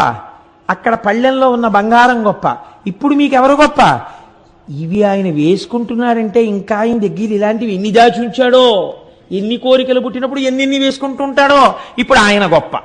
ఎందుకని? ఆయనకి ఇది ఆభరణమైనది, ఆభరణము తక్కువైపోయింది, ఆయన ఎక్కువైపోయాడు. ఆ మేరు పర్వతం చుట్టూ ప్రదక్షిణం చేసే నవగ్రహాలు శంకరుడికి ఆభరణాలు, కవచం. ఇప్పుడు ఆ కవచమే కట్టుకునే శంకరుడే వచ్చి ఇక్కడ కూర్చుంటే ఎవరు గొప్ప? ఈయనే గొప్ప. ఇది అడిగాడు ఆ నోటితో? అడగక్కర్లేదు. పరమ గొప్పదైనటువంటి అనుగ్రహాన్ని వర్షించేస్తున్నాడు శంకరుడు. కాబట్టి ఇప్పుడు ఆయన అన్నాడు, ఏం చేస్తున్నానని నువ్వు అడక్కో, మళ్ళీ నా మీద ఈయన కూర్చున్నాడని అహంకరించకు. ఇది ఇప్పుడు నీకేది కలుగుతోందో దానివల్ల అహంకారంతో ఉండకు. అహంకారాన్ని విడిచిపెట్టి నేను ఇలా అనుగ్రహాన్ని పొందాననడం నేర్చుకో. అది నేర్చుకో, నువ్వెంత గొప్పవాడి అవుతావచ్చు. ఇప్పుడు ఏమనాలి? నేను మేరువు కన్నా గొప్పవాడిని మళ్ళీ అహంకరించకూడదు. ఈశ్వరానుగ్రహం కలిగితే నన్ను ఎంతటి వాణ్ణి చేశాడో నా స్వామి చూడండి అనాలి. ఎంత గొప్ప మాట చూడండి. అంటే నారదుడు చెప్పిన విషయాన్ని దృష్టిలో పెట్టుకుని అహంకారాన్ని మారుస్తున్నాడు, అభ్యున్నతిని ఇస్తున్నాడు. ఏకకాలమునందు రెండింటినీ కటాక్షిస్తున్నాడు పరమాత్మ. ఇది లేకుండా కేవలం శంకరుడు వచ్చి కూర్చున్నాడు అనుకోండి, రావణాసురుడు ఆ అహంకారం అయి కూర్చుంటుంది. అలా కాకూడదు. కైలాసాన్ని గడిపేసేవాడు, లేనిపోలను అల్లరైపోతుంది. కాబట్టి ఈ మాట చెప్పాడు. తప్పకుండా మహాప్రభు మీ అనుగ్రహంగా భావిస్తాను తప్ప నా అహంకారం అనుకోను. ఏం చెయ్యబోతున్నారు? కుతూహలం అంతే. ఆ వింధ్యగిరి శిఖరముల మీద పరమాత్మ ఒకతను ఓంకారేశ్వరుండొకతను అమలేశుడనగా ఒప్పలురుచు తా సకలము కనుగునుచుండును అకలంకుడు శంకరుండు ఆది విభుడుగిన్. అన్ని చోట్ల ఒక్క స్వయంభూలింగంగా వస్తే వింధ్యపర్వత శిఖరాల మీద 2 శివలింగాలుగా వచ్చాడు, స్వయంభూలింగాలుగా. ఒకటి ఓంకారలింగము, ఒకటి అమలేశలింగము. అందుకే మనం చెప్తే ఓంకారమమలేశ్వరం అంటాం. ఇది ఆ వెలియడం కూడా మహానుభావుడు మాంధాతృపురము అని పిలువబడేటటువంటి ప్రదేశమునందు వెలిశాడు. ఓంకారం అంటే ప్రణవము, ప్రణవము మోక్షదాయకము. కాబట్టి అక్కడ ఏం దొరుకుతుంది? మోక్షము దొరుకుతుంది అక్కడికి వెళ్ళి చూస్తే. ఇప్పుడు వింధ్యగిరి మీదకి వెళ్ళి దర్శనం చేసిన వాడికి ఏమొస్తుంది? మోక్షమే వస్తుంది. పక్కనే ఉంది అమలేశుడు ఉన్నాడు. అమలేశుడు అంటే ఎవరు? ఆ పేరేమిటో అలా ఉంది చిత్రంగా. అమలేశుడు అంటే మనం శ్రీశైల ప్రపత్తిలో చదువుతుంటాం. అమలం కమలోద్భవగీత గుణం సమదం సమదా సురనాశకరం రమణీయ రుచిం కమనీయ తనుం నమః సాంబ శివం నతపాపహరం శివం శంకరం బంధురం సుందరేశం నటేశం గణేశం గిరీశం మహేశం దినేశేందునేత్రం సుగాత్రం మృడానీపతిం శ్రీగిరీశం హృదా భావయామి అని. సాంబ సదాశివుడు, స అంబ అమ్మతో కూడుకున్నటువంటి సదాశివుడిగా సాకార రూపుడై స్వామి అమలేశుడిగా వెలిశాడు. అమలేశుడు అంటే మలము లేనివాడు, ఏ మలము లేనివాడు. మలము అంటే దూష్యమైన పదార్థము. మన అందరి యందు 3 రకములైనటువంటి మలములు ఉంటాయి. నాకు లేదండి అంటే వీల్లేదు. మీరు స్నానం చేసినా ఈ 3 మలములు మీకు వదలవు. ఏమా 3 మలములు అంటే, మొట్టమొదటి దాన్ని ఆణవమలము అంటారు. ఆణవమలము అంటే భవతి, నేనున్నాను అని ఈ శరీరాన్ని చూపించాలంటే దీంట్లో పంచభూతముల యొక్క సంయోగము జరగాలి. ప్రకృతిలోంచి పృథివిలోంచి కొంత మట్టి తీసి ఇందులో పెడతారు. కాబట్టి ఇందులో మట్టి లేదని మీరు అనలేరు. ఎంత స్నానం చేసినా ఇలా అంటే మట్టి వస్తుంది. కాబట్టి ఇందులో మట్టి ఉంది, ఇందులో కొంత నీరుంది. బ్రహ్మాండంలో ఉన్న నీళ్లే మీరు తాగుతారు. కాబట్టి ఇది పిండాండంలోకి నీళ్లు ఉంటాయి. రక్తం తిరుగుతుంది కదండి, లోపల జల సంబంధం ఉంటుంది. నీరు లేకపోతే చచ్చిపోతాడు మనిషి. కాబట్టి నీరు ఉంటుంది. పృథివీ ఆపస్ తేజో అగ్నిహోత్రం ఉంటుంది. వేడి ఉండబట్టే కదా మీరు చలికాలంలో మాట్లాడుతుంటే నోట్లోంచి పొగొస్తుంటుంది. పైగా శరీరంలో ఎప్పుడు ఉష్ణోగ్రత ఉంటుంది. ఉష్ణోగ్రత చల్లబడిపోయింది అనుకోండి, కాళ్ళు చేతులు చల్లబడిపోతున్నాయని గబగబా రుద్దవలసి వస్తుంది. కాబట్టి ఉష్ణోగ్రత ఉంది, అగ్నిహోత్రం ఉంది. వాయు, సరే గాలి లోపలికెడుతోంది, బయటికి వస్తోంది, వాయు ఉంది. ఆకాశము. శరీరంలో ఒక్కొక్క భాగమునందు ఎంతెంత ఖాళీ ఉండాలో అంతంత ఖాళీ ఉండి తీరాలి. ఆ ఖాళీ ఉండకుండా అక్కడ కొవ్వు అడ్డుగా వచ్చిందనుకోండి, అంతే, బైపాస్ చేయవలసి ఉంటుంది ఆ కొవ్వుని కరిగించడానికి. మూత్రపిండంలోకి వెళ్ళి ఒక రాయి ఏర్పడింది అనుకోండి, బ్లాస్ట్ చేయాల్సి ఉంటుంది. అంటే ఆకాశం ఖాళీ ఎంత ఉండాలో ఖాళీ అంతా ఉండాలి. ఇప్పుడు ఏమున్నాయి ఇందులో? ఆణవమలం ఉంది. అంటే బయట ఉన్న పంచభూతముల యొక్క సంయోగమే ఇక్కడ ఉంది. ఇందులో పృథివీ ఆపస్తేజో వాయురాకాశాలు ఉన్నాయి. ఇందులోంచి నాకు పృథివీ అంటే ఇష్టం ఉండదండి, తీసేస్తానన్నారు అనుకోండి, శరీరం ఉండదు. ఇందులో అగ్నిహోత్రం తీసేస్తానన్నారు అనుకోండి, శరీరం ఉండదు. నీరు తీసేస్తానన్నారనుకోండి, శరీరం ఉండదు. గాలి తీసేస్తానన్నారనుకోండి, శరీరం ఉండదు. ఆకాశము తీసేస్తానన్నారనుకోండి, శరీరం ఉండదు. ఈ 5 ఉండాలి. ఏ పాళ్లలో ఉండాలని ఈశ్వరుడు చెప్పాడో అలా ఉండాలి. మీ చిత్తం ఉండదు. ఉండవలసినంత ఆకాశము ఉండకుండా పృథివీ ఇంత పెరిగిందనుకోండి, 70 స్కానింగులు చేయాలి. కాబట్టి ఈశ్వరానుగ్రహం ఉందనుకోండి, ఇందులో పంచభూతాలు ఎంతంత ఉండాలో అంతంతా ఉంటాయి, అంతే. కాబట్టి ఇప్పుడు ఏమైంది? ఆణవమలము 5 అణువుల యొక్క సంయోగము, పంచభూతముల యొక్క సంయోగము చేత మీ శరీరం ఏర్పడింది. ఈశ్వరుడి శరీరం అలా పంచభూతాలతో ఏర్పడలా. ఆయనే కంచిలో పృథివీలింగం, జంబుకేశ్వరంలో జలలింగం, అరుణాచలంలో అగ్నిలింగం, చిదంబరంలో ఆకాశలింగం, శ్రీకాళహస్తిలో వాయులింగం. పంచభూతములు ఆయనలోంచి వచ్చే ఆయన పంచభూతములై ఉన్నాడు. సరికదా, పంచభూతాతీతుడై ఉన్నాడు ఆయన. ఆయన శరీరం మన శరీరంలో ఉండదు. పోతన గారు అంటారు భాగవతంలో, అగ్నిముఖంబు పరాపరాత్మకమాత్మ కాలంబు గతి రత్నగర్భ పదము శ్వసనంబు నీ యూర్పు రసన జలేషుండు దిశలు కర్ణంబులు దివము నాభి సూర్యుండు కన్నులు శుక్లంబు శలిలంబు జఠరంబు జలధులు చదలు శరము సర్వౌషధులు రోమచయము శల్యంబు లద్రులు మానస మమృతకరుండు చందములు ధాతువులు ధర్మసమితి హృదయము హాస్య పంచకము పరిషద ఆహ్వయంబు అయిన నీరూపు శివాత్మకై స్వయం జ్యోతి అయి వెలుగు వాజ్యమగుచు అంటారు. శంకరుడి యొక్క శరీరం మనలా పంచభూతాలతో ఏర్పడినటువంటి శరీరం అయి ఉండదు. కాబట్టి ఆణవమలమాయన యందు లేదు. అమలం 1. 2 కార్మిక మలము అని మన యందు ఒక మలం ఉంటుంది. ఏమిటో తెలుసండి ఆ మలం? నా అంతటి వాణ్ణి నేననుకుని, చూసేవాడు లేడనుకుని తప్పు పనులు చేస్తూ ఉండడం. నేను చేస్తున్నానని, ఇక్కడ సుఖాన్ని అనుభవిస్తున్నాననుకుని పాపం చేయడం. పాపము వలన వచ్చినటువంటి ఫలితాన్ని బిడ్డలు తీసేసుకుంటారు. ఐశ్వర్యం ఉందనుకోండి, బిడ్డలు తీసేసుకుంటారు. అది ఎలా వచ్చింది వాళ్ళకి అనవసరం. నువ్వు ఎలా సంపాదించడం వల్ల అది వచ్చిందో వాళ్ళకి సంబంధం లేకపోయినా ఆ పాపము యొక్క ఫలితాన్ని మాత్రం మూట కట్టి నీ భుజానికి వేస్తారు. ఇది పట్టుకుని నువ్వే వెళ్ళాలి, నువ్వే అనుభవించాలి. పాపమైనా పుణ్యమైనా మనమే అనుభవించాలి. ఇప్పుడు ఏమైంది? చేసిన కర్మల వలన వస్తున్నటువంటి ఫలితములను అనుభవించడానికి మీ ఉపాధి మారుతుంటుంది. ఒక్కొక్కచో అపారమైన దుఃఖాన్ని అనుభవించవలసి ఉంటుంది. ఎందుచేత? ఇక్కడ చేశాడు ఎన్నో తప్పు పనులు. మీకు అంతవరకు ఎందుకండి, నేను ఒక మాట చెప్తాను, మీరేమనుకోకండి. శాస్త్రంలో ఒక మాట వాడతారు. ఏం మాట వాడతారో తెలుసా అండి? అన్నింటికన్నా అత్యంత బాధ్యతాయుతమైన పదవిగా గుర్తింపబడింది ఏదో తెలుసా అండి లోకంలో? న్యాయాధికారి. న్యాయం చెప్పేటప్పుడు ఎంత జాగ్రత్తగా ఉండాలంటే, 1కి 1000 మార్లు ఆలోచించి నేరమునకు తగిన శిక్ష వేయకపోతే కొంచెం ఎక్కువైనా కొంచెం తక్కువైనా వాడి ఇంట జిల్లేడు మొలుస్తుందని శాస్త్రం. జిల్లేడు మొలవడం అంటే ఏమిటో తెలుసా అండి? ఇల్లు శిథిలం అయిపోతే ఆ ఇంట్లో ఎవ్వరూ మనుష్యులు ఉండడం మానేస్తే జిల్లేడు మొలుస్తుంది.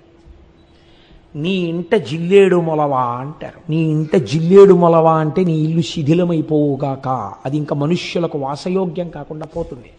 అలా అయిపోయిందంటే ఎప్పుడైనా ఎక్కడైనా జనసంచారం లేకుండా, ఎవ్వరూ వెళ్ళేవాళ్ళు లేకుండా ఆ ఇంటి నిండా జిల్లేడు మొక్కలు పెరిగిపోయాయి అంటే ఒక్కటే గుర్తు, ఆ స్థలము ఆ ఇల్లు ఎవరికి అనుభవైక వేద్యమై ఉన్నదో వారి యందు అపారమైనటువంటి పాపము యొక్క ఫలితము అనుభవింపబడుచున్నది.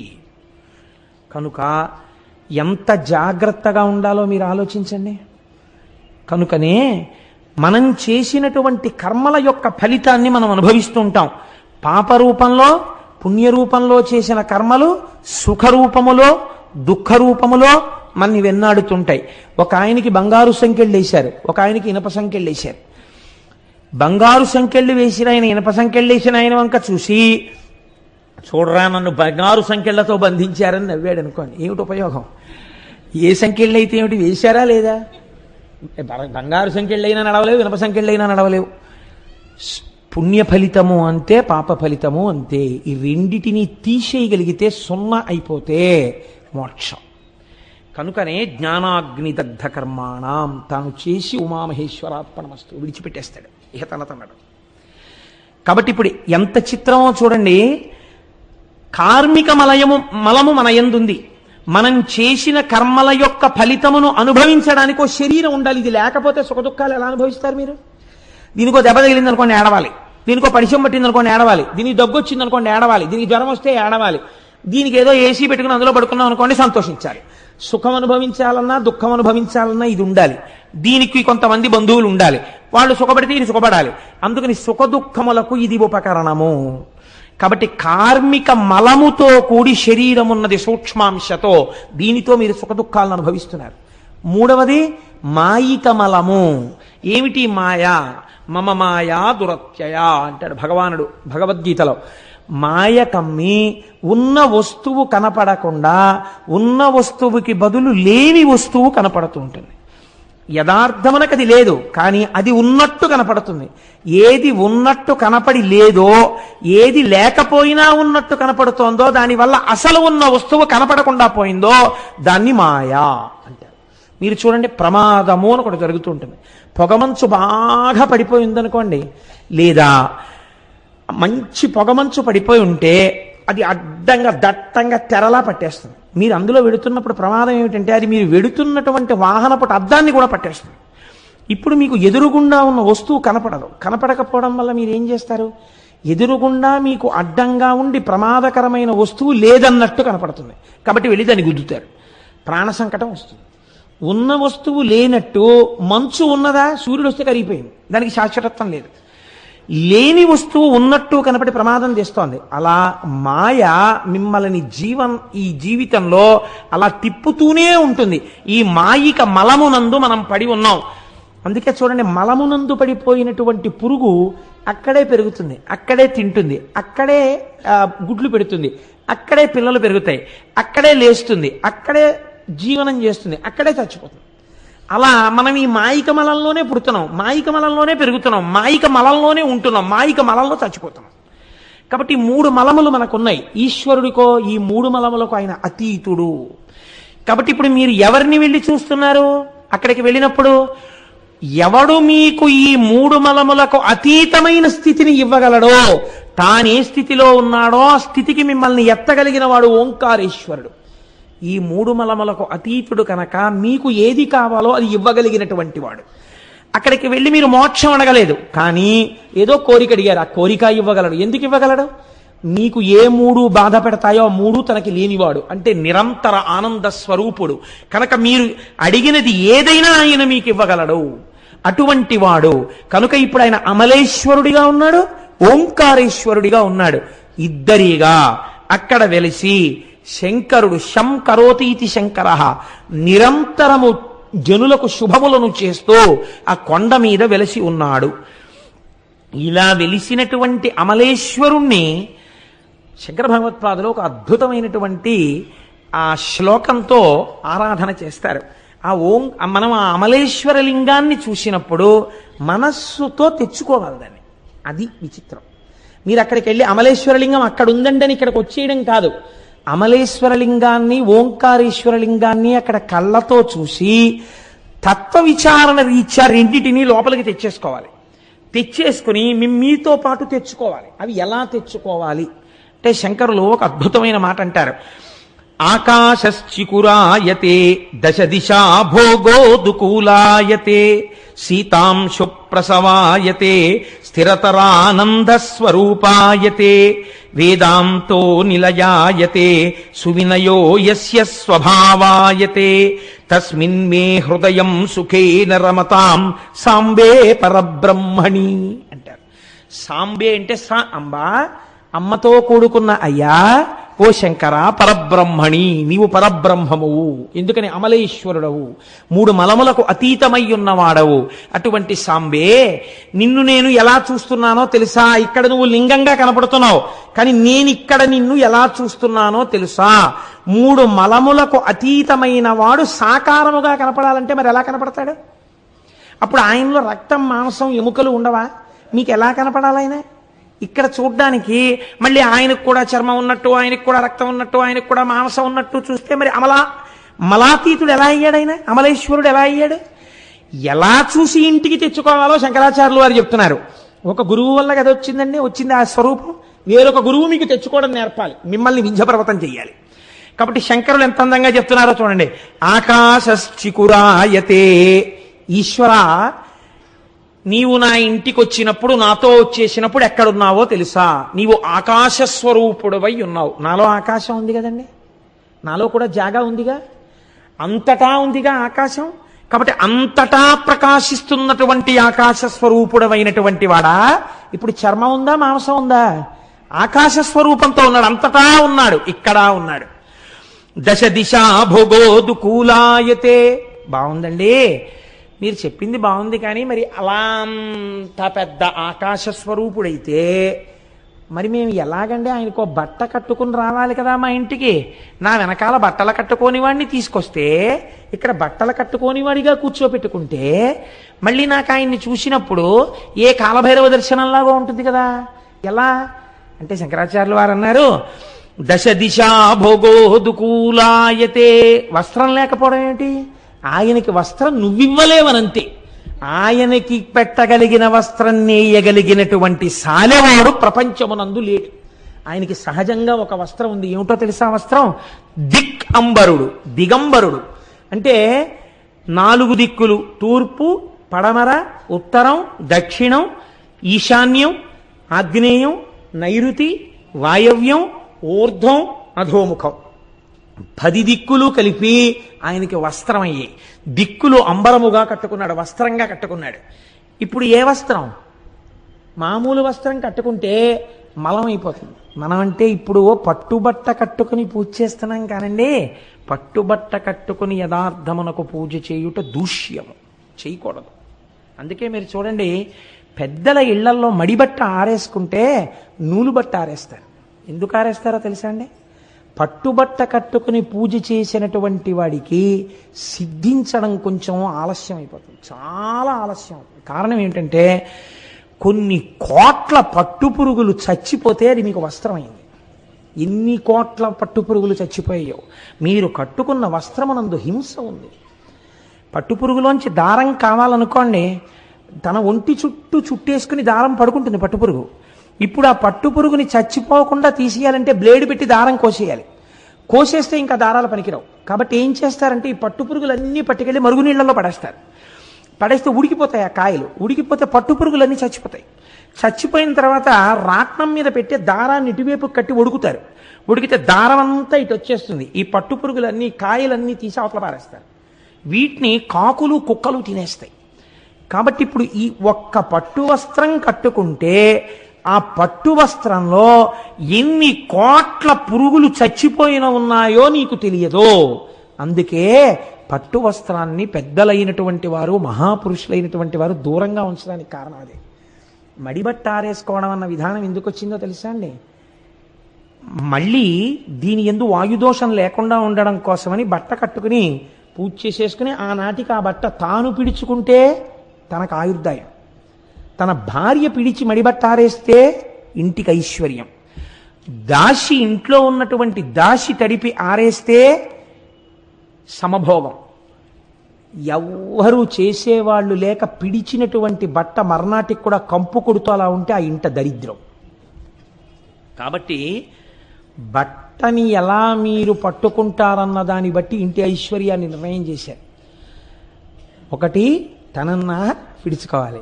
2, అంటే కనీసం పూజ చేసుకునే వస్త్రాన్ని, భోజనం చేసుకునే వస్త్రాన్ని, లేదా భార్య యొక్క ప్రధాన విధి ఆయన విడిచిపెట్టినటువంటి పూజా వస్త్రాన్ని మాత్రం, పూజ యందు ఆయన వాడుకున్న బట్టని, భోజనం తర్వాత ఆయన విడిచిపెట్టిన బట్టని భార్య ఉతికి పిండాలి. ఈ ఇద్దరూ కాకపోతే చాలా గొప్ప సేవ శిష్యుడికి ఏమిటి అంటే, గురువుగారు అలా కట్టుకు విడిచిపెట్టినటువంటి బట్టని పిడిచి ఆరేయడం. అది గురు శుశ్రూషలో అంతర్భాగం. వాడు గొప్ప అభ్యున్నతిని పొందుతాడు అలాంటి శిష్యుడు. సరే, అది వేరే విషయం అనుకోండి. నేను ఎందుకు ఈ మాట ప్రస్తావన చేశానంటే ఆయన పట్టుబట్ట కట్టుకోరా అండి అని అడగకూడదు కాబట్టి ఈ మాట చెప్పవలసి వచ్చింది. కాబట్టి దశ దిశా భోగోదుకూలాయతే, 10 దిక్కులు ఆయనకు అంబరమై ఉన్నాయి. దిక్కులు వస్త్రములుగా కలిగినటువంటి వాడు. ఇప్పుడు చూడండి, అమలేశ్వరుడు అన్న మాటని యథార్థంగా తీసుకొచ్చి సాకారం చేస్తున్నారు. ఇది శంకరాచార్యులు వారి ప్రజ్ఞ. శీతాంశు ప్రసవాయతే. బాగుందండి. మరి బొత్తిగా మా ఇంటికి వచ్చి ఒక్క పంచె ఒక్కటి కట్టుకుని ఆయన ఏదో తన స్వరూపంతో వచ్చి కూర్చున్నాడు అనుకోండి, ఓ చిన్న దోషం ఒకటి ఉంటుంది కదా, చేతికి కనీసం ఉంగరం అన్నా ఉండాలి ఆచమనం చేయడానికి. మరి మా ఇంట్లో వాళ్ళందరం ఆభరణాలు వేసుకుని పరమాత్మ ఆభరణరహితుడై ఉండకూడదు కదా. కాబట్టి అందుకే షోడశోపచారాల్లో ఆభరణార్థం పుష్పం సమర్పయామి అనో పుష్పం వేసి వదిలిపెడతారు పూజలో. ఎందుకని? మీరు ఆభరణాలన్నీ ఇచ్చినట్టు లెక్క. అంతేకాని మీరు ఆభరణం వేసుకుని ఆయన ఆభరణం లేనివాడిగా సింహాసనం మీద కూర్చోబెడితే అమర్యాద. ఇంట్లో ఉండమంటే ఎలా ఉంటుంది ఐశ్వర్యం? కాబట్టి ఇప్పుడు ఆయనకి ఆభరణం ఇవ్వాలి. నేనేం పట్టుకొచ్చి ఇవ్వను? అంతున్నవాడికి ఆభరణం ఎంత బంగారం పట్టాను? నా ఐశ్వర్యం సరిపోతుందా? ఎక్కడికక్కడ ఈశ్వరుడి ముందు నీ అహంకారాన్ని తీస్తూ నిలబెట్టాలి. అలాగని నిన్ను బెంగపెట్టేటట్టు ఉంచకూడదు. ఆయనకు ఉందిలే అని చెప్పి నిన్ను నిలబెట్టేస్తుండాలి. నువ్వు తెచ్చుకోవడం నీకు చేతనయ్యేట్టు చెప్పాలి. ఇన్ని చెప్పడం ఎవరండి చెప్పగలిగిన వాడు? మా స్వామి శంకరులు కాబట్టి చెప్పారు. కాబట్టి ఆయన అన్నారు సీతాంశు ప్రసవాయతే. నువ్వెందుకయ్యా ఆభరణం ఇవ్వడం? అందరికీ సంబంధం ఉన్నవాడు చందమామ. ఆ చంద్రరేఖ ఆభరణముగా కలిగినటువంటి వాడు. చంద్రరేఖ ఆభరణంగా ఉంది. నువ్వు హాయిగా బయటికి వచ్చి ఇలా కూర్చుంటే, చంద్రశేఖర బ్రహ్మచారి స్వామి అలా వెళ్ళిపోయి అసుర సంధ్య వేళలో అరుగు మీద కూర్చుంటే ఆయన అంతేవాసులందరూ కూర్చుని ఉండేవారు. కూర్చుంటే ఆయన ఒకసారి ఆకాశం వంక చూసి నవ్వు నవ్వేవారు. గురువుగారు నవ్వారంటే ఏదో ఉందన్నమాట, ఏదో భావన వచ్చింది. ఎందుకు నవ్వారు అనకూడదు. వీళ్ళు కూడా నవ్వు నవ్వేవారు. అలా కూర్చుంటే ఎందుకు నవ్వానో తెలుసా అని. ఎందుకు మాకేం తెలుస్తుంది గురువుగారు? సాంబే పరబ్రహ్మణి ఓ శ్లోకం చెప్పేవారు. శంకరుడు కనపట్టాలా నీకు? అది దర్శనం అంటే, అది గురువు అంటే. కాబట్టి ఇప్పుడు ఆయన అన్నారు సీతాంశు ప్రసవాయతే. చంద్రుడు ఆభరణంగా ఉన్నాడు. స్థిరతరానంద స్వరూపాయతే. మనకు స్వరూపం ఉంటుంది కదా. ఆ కోటేశ్వరరావు గారిని మీరు చూశారా అని అడిగారు అనుకోండి, చూడలేదండి ఎలా ఉంటారండి అన్నారు అనుకోండి, ప్రస్తుతం ఒక గుండు, ఏదో లాల్చీ వేసుకుంటాడు, పంచె కట్టుకుని ఆరుంబావుకి దొరగారితో పాటు వచ్చి అక్కడ కారు దిగిలా నడిచి వస్తుంటాడు. మనిషి ధ్వజస్తంభంలా ఎత్తుగా ఉంటాడు, చాలా ఒడ్డుగా బలిసి ఉంటాడు. వాడు కోటేశ్వరరావు అంటే అని మీరు ఒక స్వరూపాన్ని వర్ణన చేస్తారు కదా. ఈశ్వరుడు కూడా అలా మీరు వర్ణన చేయడానికి ఆయనకి కూడా ఇలా ఇంత పొడుగ్గా ఉంటాడు, ఇంత పొట్టిగా ఉంటాడు చెప్పడం కుదురుతుందా? అంతటా నిండి నిబిడీకృతమైన వాణ్ణి ఏ రూపంతో మీరు వర్ణిస్తారు?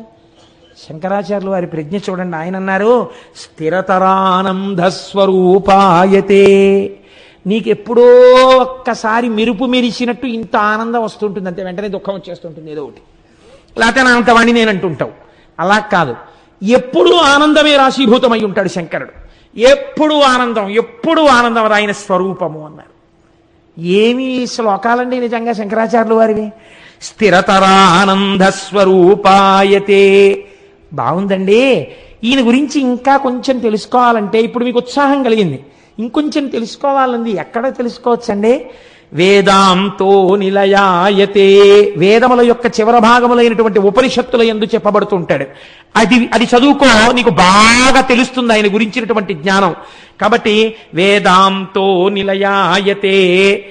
అన్నీ బాగున్నాయి కానండి, ఇంత గొప్పవాడంటున్నారు, ఆకాశం అంత రూపం ఉన్నవాడంటున్నారు, చంద్రుణ్ణేమో ఆభరణంగా పెట్టుకున్నాడంటున్నారు, దశ దిశలు వస్త్రంగా కట్టుకున్నాడంటున్నారు, ఆనందము స్వరూపముగా ఉన్నవాడంటున్నారు. అలాంటి వాడు మాకెందుకు దొరుకుతాడండి? బాగా చదువుకోవాలి, భక్తి ఉండాలి, ఉపచారాలు చెయ్యాలి, పూజలు చెయ్యాలి. మాకేం తెలుసు, మాకేం చేత కాదు. కాబట్టి ఈయన మాకేం దొరకడు, మేము బయలుదేరుతున్నామని ఉత్తరీయం దులిపేయకండి అని శంకరాచార్యులు వారు అంటున్నారు. ఎవరికి దొరుకుతాడో తెలుసా ఆయన? సువినయో యస్య స్వభావాయతే. పరమాత్మ నీవెంత గొప్పవాడవయ్యా అని ఒక్క మాట అని ఇలాను వెంటనే వచ్చి ఇక్కడ కూర్చుంటాడు. వినయంతో నీకు ఇలా అనడం వచ్చా? ఇప్పుడు శంకరాచార్యుల వారు నమస్కరించు అనలేదు. నారదుడు వింజుడికి ఎలా చెప్పాడో అలాగే మనకి చెప్తున్నారు. ఎంత అందమైన శ్లోకమో చూడండి. సువినయో యస్య స్వభావాయతే. నువ్వు వినయంగా ఉంటే నీకు లొంగుతాడు. వినయం అంటే ఏమిటండి? ఏదో ఒక గురువుని చూడగానే వినయంతో ఉండాలనుకున్నారనుకోండి, ఎలా వినయం ప్రకటిస్తారు మీరు? వారిని చూడగానే ఓ నమస్కారం చేస్తారు, అంతే కదండి. వినయం అంటే నమస్కారము చేత ఆవిష్కృతం అవుతుంది. ఆ నమస్కారం ఎవరికి పడితే వారికి, ఎలా పడితే అలా చేయడాన్ని శాస్త్రం నిషేధించింది. ఎక్కడ పడితే అక్కడ, ఎప్పుడు పడితే ఎప్పుడు, ఎలా పడితే అలా నమస్కారం చేయకూడదు. ఇంట్లో తల్లిదండ్రులకి ఒక్కటే నమస్కారం చేయాలి. తల్లిదండ్రులకు నమస్కారము చేసినప్పుడు కోరికే కోరరాదు. బాగా గుర్తుపెట్టుకోండి. చాలా మంది దీన్ని అధిగమిస్తారు. నమస్కారం చేయడమే పోయిందనుకోండి ఈ రోజుల్లో. తల్లిదండ్రులకి నమస్కారం చేస్తే మీరు నోరు విప్పి ఏది అడగకూడదు. మీరు పరీక్షకి వెళ్తూ తల్లిదండ్రులకి నమస్కారం చేశారనుకోండి, విజయీభవ అన్నం తెలియదా? తల్లిదండ్రులకి తెలుసు. ఒక్కసారే నమస్కారం చేయాలి. 10 మార్లు తల్లిదండ్రులకు నమస్కరించరాదు. ఒక రోజులో ఒక్కసారి తల్లిదండ్రులకి నమస్కారం, అప్పుడు కోరికే కోరరాదు. 2, ఈశ్వరాలయంలోకి వెళ్ళారనుకోండి, 4 మార్లు నమస్కారం చేయాలి. ఒక్కసారి నమస్కారం చేసి దేవాలయాన్ని విడిచిపెట్టరాదు. ఒకసారి నమస్కారం నిలబడి చెయ్యాలి. లోపలికి వెడుతూ ముందు మానసికమైన నమస్కారం ఒకటి. ఏ శివాలయానికో వెళ్ళారనుకోండి, వెంటనే మీరు వృషస్య వృషణం స్పృష్ట్వా శృంగమధ్యే శివాలయం దృష్ట్వా క్షణం నరోయాతి కైలాసే శివసన్నిధిం అని కుడి చేత్తో అవయవాన్ని పట్టుకుని ఎడం చేత్తో బొటనవేలు చూపుడు వేలు శృంగముల మీద వేసి దాని మధ్యలోంచి చూడాలి, కవచం పెట్టి ఉండకపోతే.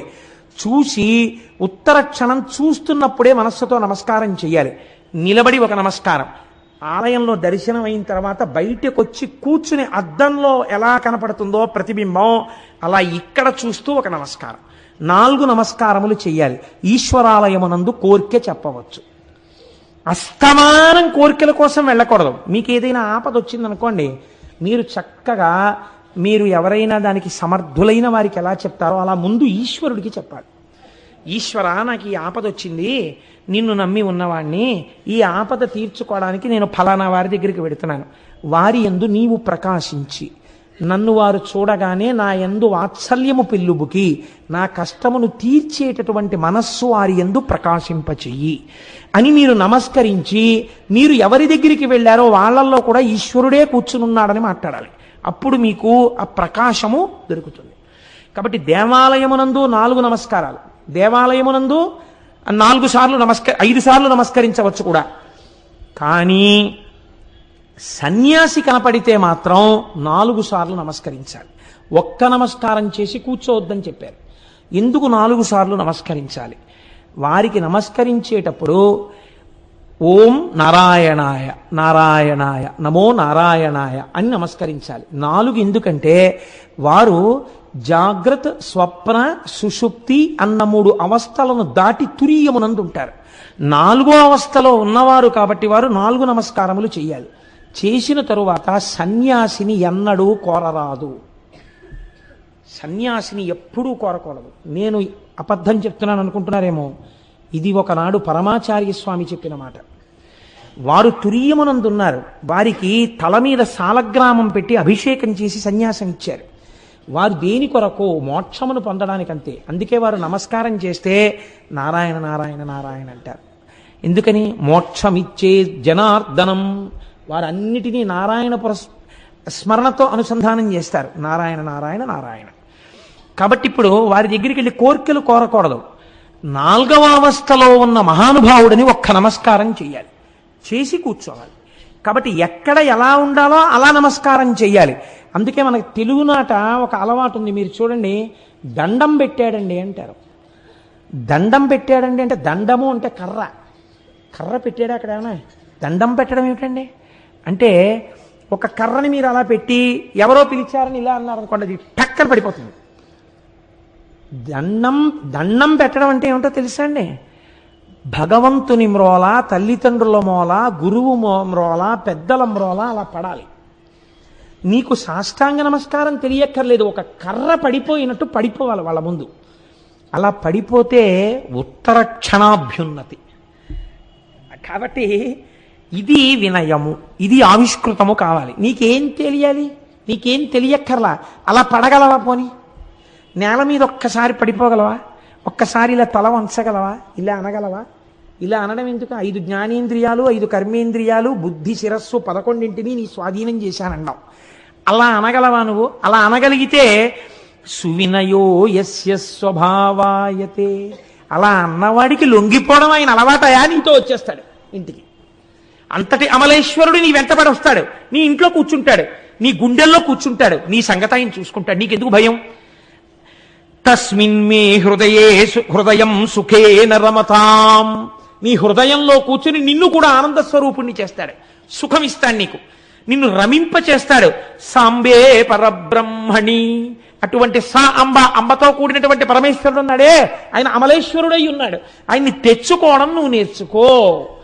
మనకి ఇటువంటి స్థితిని పొందినటువంటి వాళ్ళు నాయనార్లలో ఒక మహానుభావుడు ఉన్నాడు.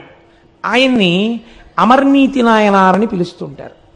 ఈ అమర్నీతి నాయనార్ది ఒక చిత్రమైనటువంటి స్వరూపం. ఎందుచేత అంటే ఈయన భగవంతుణ్ణి అపారమైనటువంటి భక్తితో కొలిచాడా అంటే భగవంతుణ్ణి కొలిచాడని మీరు చెప్పలేరు.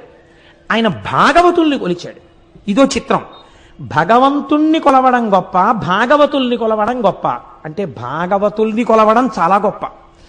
భగవంతుణ్ణి ప్రేమించిన కన్నా భాగవతుల్ని ప్రేమించిన వాడిని చూసి భగవంతుడు సంతోషిస్తాడు. నాకు ఉపకారం చేయడం కన్నా నా కొడుకు పరుసు ఎవరో కొట్టేసినప్పుడు అదేంటి స్టేషన్లో టికెట్ కొనుక్కోవడం ఎలా అని చెప్పి దిక్కులు చూస్తున్న నా కొడుకుని గుర్తుపట్టి, నువ్వు కోటేశ్వరరావు అబ్బాయి కదా, ఏం బాబు ఇలా నించున్నా అంటే, ఎవరో పరుసు కొట్టేశారండి, ఆ పండక్కి ఇంటికి వెడదాం అనుకున్నాను, టికెట్ కొనుక్కోవడానికి డబ్బులు లేవు, ఎలాగా అని నిలబడిపోయాను, ఇక్కడ నాకు ఎవరూ తెలియరంటే, పర్వాలేదులే నాయన నేను ఇస్తాను డబ్బులు, కొనుక్కో, మీ నాన్నగారు నాకు పరిచయం అయ్యా అని చెప్పేసి ఒక టికెట్ కొని ఇచ్చారనుకోండి. మా అబ్బాయి వచ్చి, నాన్నగారండి నిన్న నా పరుసు కొట్టేస్తే ఫలానా వారండి ఆయన నాకు టికెట్ కొనిస్తే వచ్చానన్నారు అనుకోండి, నా జీవితాంతం మీరు నాకు జ్ఞాపకం ఉంటారు. అంటే ఒక ఉదాహరణ చెప్పాను, మా అబ్బాయికి అలా పరుసు పోవాలి, మీరు టికెట్ కొనాలని నా ఉద్దేశం కాదు, లేకపోతే ఉపకారం చెయ్యమని నా ఉద్దేశం కాదు. కానీ తన వారికి చేసిన ఉపకారం తనకి బాగా జ్ఞాపకం ఉంటుంది. అందుకని ఈయన ఏం చేసేవాడంటే ఒక గొప్ప సత్రం కట్టాడు. భాగవతులందరూ కూడా అక్కడికి వచ్చి భోజనం చేసేవారు. చక్కటి భోజనం పెట్టేవాడు. వాళ్ళకి రోజు వస్త్రదానం చేసేవాడు. ఈ భాగవతులందరూ భగవంతుణ్ణి నమ్మినవారు కాబట్టి ఇవి నేను ఇవ్వడం వల్ల ఈశ్వరుడు ప్రీతి చెందుతున్నాడనేవాడు, అందుకు ఇస్తున్నాననేవాడు. పొంగిపోతుండేవాడు, పరమ సంతోషపడిపోతుండేవాడు. ఇలా చేస్తుండగా కొన్నాళ్ళకి శంకరుడు చూశాడు, నీ గొప్పతనాన్ని లోకంలో ప్రకాశింప చెయ్యాలరా, నేను ఇలా విడిచిపెట్టేస్తానా అన్నాడు. ఇదే వినయంతో ఒక్కసారి భగవంతుడు ముందు నిలబడితే ఎలా హృదయంలో దూరి రక్షిస్తాడో చూపించడం అమర్నీతి నాయనారి యొక్క జీవితం. ఒకనాడు శంకరుడు బ్రహ్మచారి రూపంలో వచ్చాడు. ఓ గోచి ఒకటి పెట్టుకుని ఆ దర్భలు చేత్తో పట్టుకున్నాడు, ఓ గొడుగేసుకున్నాడు, వామనమూర్తి వచ్చినట్టు వచ్చాడు. వస్తే ఈయన గబగబా ఎదురెళ్ళాడు. ఓయ్ రుద్రాక్షమాలలు వేసుకుని విభూతి పెట్టుకుని ఎంత అందంగా ఉన్నాయో, ఓయ్ పిల్లడా చాలా సంతోషం, ఇవాళ నువ్వు మా యొక్క సత్రంలో ఉండి కొద్దిగా భోజనం చేసి హాయిగా ఉండి వెళ్ళాలి నాయనా అన్నాడు. తప్పకుండా మీ సత్రంలో ఉంటాను, తప్పకుండా మీరు పెట్టిన భోజనం చేసి పెడతాను, కానీ ఒక్కసారి నదికి వెళ్ళి స్నానం చేసి వస్తాను. నాకు ఉన్నవే 2 గోచీలు, ఒంటి మీద ఒకటి ఉంటుంది, ఒకటి దండానికి కట్టి ఉంటుంది. ఈ దండానికి కట్టినటువంటి గోచి ఆరలేదు, వచ్చిన బాధ ఇంకా తడిగా ఉంది, నీకు ఇస్తాను, దీన్ని ఆరై. ఎలా ఆరేయాలో తెలుసా? బాగా ఎండగా ఉన్న చోట ఆరై. నేనేం చేస్తానంటే అలా వెళ్ళి స్నానం చేసి ఇలా వస్తాను, నువ్వు నాకు ఆ పొడిగోచి ఈ తడిగోచి విప్పేసి పొడిగోచి పెట్టుకుని భోజనం చేస్తానన్నాడు. ఆయన అన్నాడు, అదెంత పని, తప్పకుండా. అంటే ఆయన అన్నాడు, ఇదేదో ఒట్టి గోచి అనుకోకు, మహామహిమాన్వితమైన గోచి, కాబట్టి దీన్ని చాలా జాగ్రత్తగా ఉంచాలి సుమా. తప్పకుండానండి, అలాగే ఉంచుతానన్నాడు. ఇప్పుడు దాన్ని పాపం ఈ అమర్నీతి నాయనారు జాగ్రత్తగా పట్టుకెళ్ళి మామూలు బట్టల్లో కలిసిపోయి అందరూ ఆరేసుకున్న బట్టల్లో దీన్ని ఆరేస్తే ఎవడో పట్టుకుపోతాడేమో అని చెప్పి కాటేజెస్లో చూడండి, గోడల మీద అందరూ బట్టలు ఆరేసుకుంటే తీసుకెళ్ళిపోవాలి కాదు, పాపం పక్క రూమ్లో వాళ్ళు ఆ రూమ్ ఖాళీ చేసేసే ముందు చూసే గోడ మీద మన బట్టలు ఉన్నాయి పట్టుకొచ్చి అంటే పక్క వాళ్ళు ఆ తువ్వాలు కూడా మడతట్టి పట్టుకుపోతుంటారు. అలా ఎవడ పట్టుకుపోతాడో, ఇదేదో చాలా పవిత్రమైన గోచి, శక్తి కలిగిన గోచి అన్నాడు ఆయన. ఎందుకు వచ్చిందని చెప్పి ఈయనే గోచి ఆరేసి అక్కడ కూర్చున్నాడు. ఆడగానే మడతెట్టి దాన్ని తీసుకెళ్లి అందరికీ వితరణ చేసే వస్త్రాలతో కలిసిపోకుండా భద్రంగా వేరే అట్టే పెట్టి బీరువాలో పెట్టి కూర్చున్నాడు. ఇలా వెళ్ళాడు, అలా వచ్చేసాడు. ఏ స్నానం చేయాలి, నెత్తి మీద గంగ ఉంది అన్నాడంతే, తడిసిపోయాడు, వచ్చేసాడు. అబ్బో ఒళ్ళంతా తడి చలేస్తోందో, తొందరగా గోచి పట్టరా పెట్టుకుంటానన్నాడు. ఆయన లోపలికి వెళ్ళి ఇట్టే వస్తానని వెళ్ళాడు. ఆ గోచియే లేదు, అన్నీ ఉన్నాయి. అమ్మ నాయనో చాలా మహిమాన్విత గోచి అన్నాడు, ఇది ఎక్కడ కూడా అని చెప్పేసి ఇల్లు వెతికాడు, వాకిలి వెతికాడు. ఈయనేమో తడి గడగడగడగడగడగడలు ఆడిపోతుంటే దిక్కుమాలిన గోచి ఎక్కడ పెట్టావు పట్రా అంటాడు ఈయన. అయ్యా వచ్చేస్తున్నాను, నన్ను మన్నించండి, గోచి కనపడలేదన్నాడు. నాకు అర్థమైంది, నీ కన్ను నా మీదే పడింది. నాకొక మహిమాన్వితమైన గోచి ఉందని, ఎప్పటికైనా నేను నిన్ను చూడ్డానికి వస్తానని, నాకు కొత్త బట్టలు పెట్టే ప్రయత్నంలో ఈ పాత గోచి కొట్టేయచ్చని, దానివల్ల మహిమలు పొందచ్చని నా గోచి కాజేశావు. హమ్మ వైశ్యుడా, నీ సంగతి నాకు తెలియదనుకున్నావా? నువ్వు చేసిన అన్నదానంలో, నువ్వు చేసిన వస్త్రదానంలో వ్యాపారమే ఉంది, అందులో నీకు నిజంగా భగవంతుని యందు ప్రీతి లేదన్నాడు. అంటే ఆయన అన్నాడు, అంత మాట అనకండి, నిజంగా నాకు అటువంటి ఏ విధమైన స్వార్థం లేదు. అంటే నిరూపించుకుంటావా అన్నాడు. నిరూపించుకుంటానన్నాడు. అయితే సరే, ఏది ఓ గోచీలై పెట్టుకుని, నేను పెట్టుకున్న గోచి పిండి ఒక తులాభారంలో వేస్తాను, ఒక తక్కెట్లో. నా గోచి అంత గొప్పది అంత గొప్పది అంటుంటే వీళ్ళందరూ ఏమిటా మొండికేసి మాట్లాడటం, ఏదో పెద్ద గోచి గొప్పది అంటున్నాడు అనుకుంటున్నారు కదా. నా గోచితో సమానమైన వస్త్రాలు ఐశ్వర్యం నీ దగ్గర ఉందేమో చూపించన్నాడు అని గోచిని ఓ పక్కన పారేశాడు తక్కెట్లో. పాపం ఆయన ఇంట్లో దానం చెయ్యడానికి పెట్టుకున్నటువంటి పంచలు చీరలు తీసుకొచ్చి అన్నీ వేసేశాడు, లేవదు. అమ్మో నిజమే, ఎంత గొప్పదో, ఈయన పెట్టుకున్న గోచియే ఇంత గొప్పదైతే ఈయన గొప్పదని చెప్పిన గోచి ఎంత గొప్పదో అనుకుంటున్నారు చూసేవాళ్ళు. ఇంట్లో ఉన్న బంగారం తెచ్చేశాడు, వెండి తెచ్చేశాడు, స్థిరాస్తుల యొక్క పత్రాలు తెచ్చేశాడు, చరాస్తులు తెచ్చేశాడు, అన్ని తక్కెట్లో పెట్టేశాడు. ఇహ తోగలేదు. ఆలోచించాడు, ఓహో వచ్చినవాడు సామాన్యుడు కాడనుకున్నాడు. భార్యని పిలిచాడు, ఇద్దరు బిడ్డల్ని పిలిచాడు, రండి అన్నాడు. అందరూ చూస్తుండగా ఒక మాట చెప్పాడు, నేను ఎప్పుడు ఏది దానం చేసినా, నేను ఎప్పుడు ఎవరికి ఏది పెట్టినా అది పరమేశ్వర ప్రీతి కొరకు మాత్రమే పెట్టిన వాడనైతే, ఆ పుణ్యబలము చేత నా మాట సత్యమైతే ఆ గోచితో సమానంగా ఇటువైపు తక్కెడ పైకి లేచుగాక అని ఆ తక్కెట్లో నలుగురు నించున్నారు. ధన్మని గోచి ఉన్న వైపు కిందకి దిగిపోయింది, ఇది పైకి లేచిపోయింది. బ్రహ్మచారి అంతర్ధానం అయిపోయాడు. ఆ దేవాలయంలో ఆయన రోజు ఏ శంకరుణ్ణి ప్రార్థిస్తాడో ఆ పరమాత్మ నందివాహనారూఢుడై పార్వతీ సహితుడై సాకారంగా ప్రత్యక్షమయ్యాడు. ఈ నలుగురిని తనలో ఐక్యం చేసుకున్నాడు. నీవు చేసిన సేవలో ఉన్నటువంటి గొప్పతనాన్ని ఆవిష్కరించి నిన్ను నాలో కలుపుకోవడానికి నువ్వు ఒక్క నమస్కారం నిజాయితీతో చేసినందుకు నా వస్త్రము కన్నా నీ వినయం గొప్పదని తక్కెటిని పైకి లేపి నాలోకి నిన్ను తీసేసుకున్నానన్నాడు.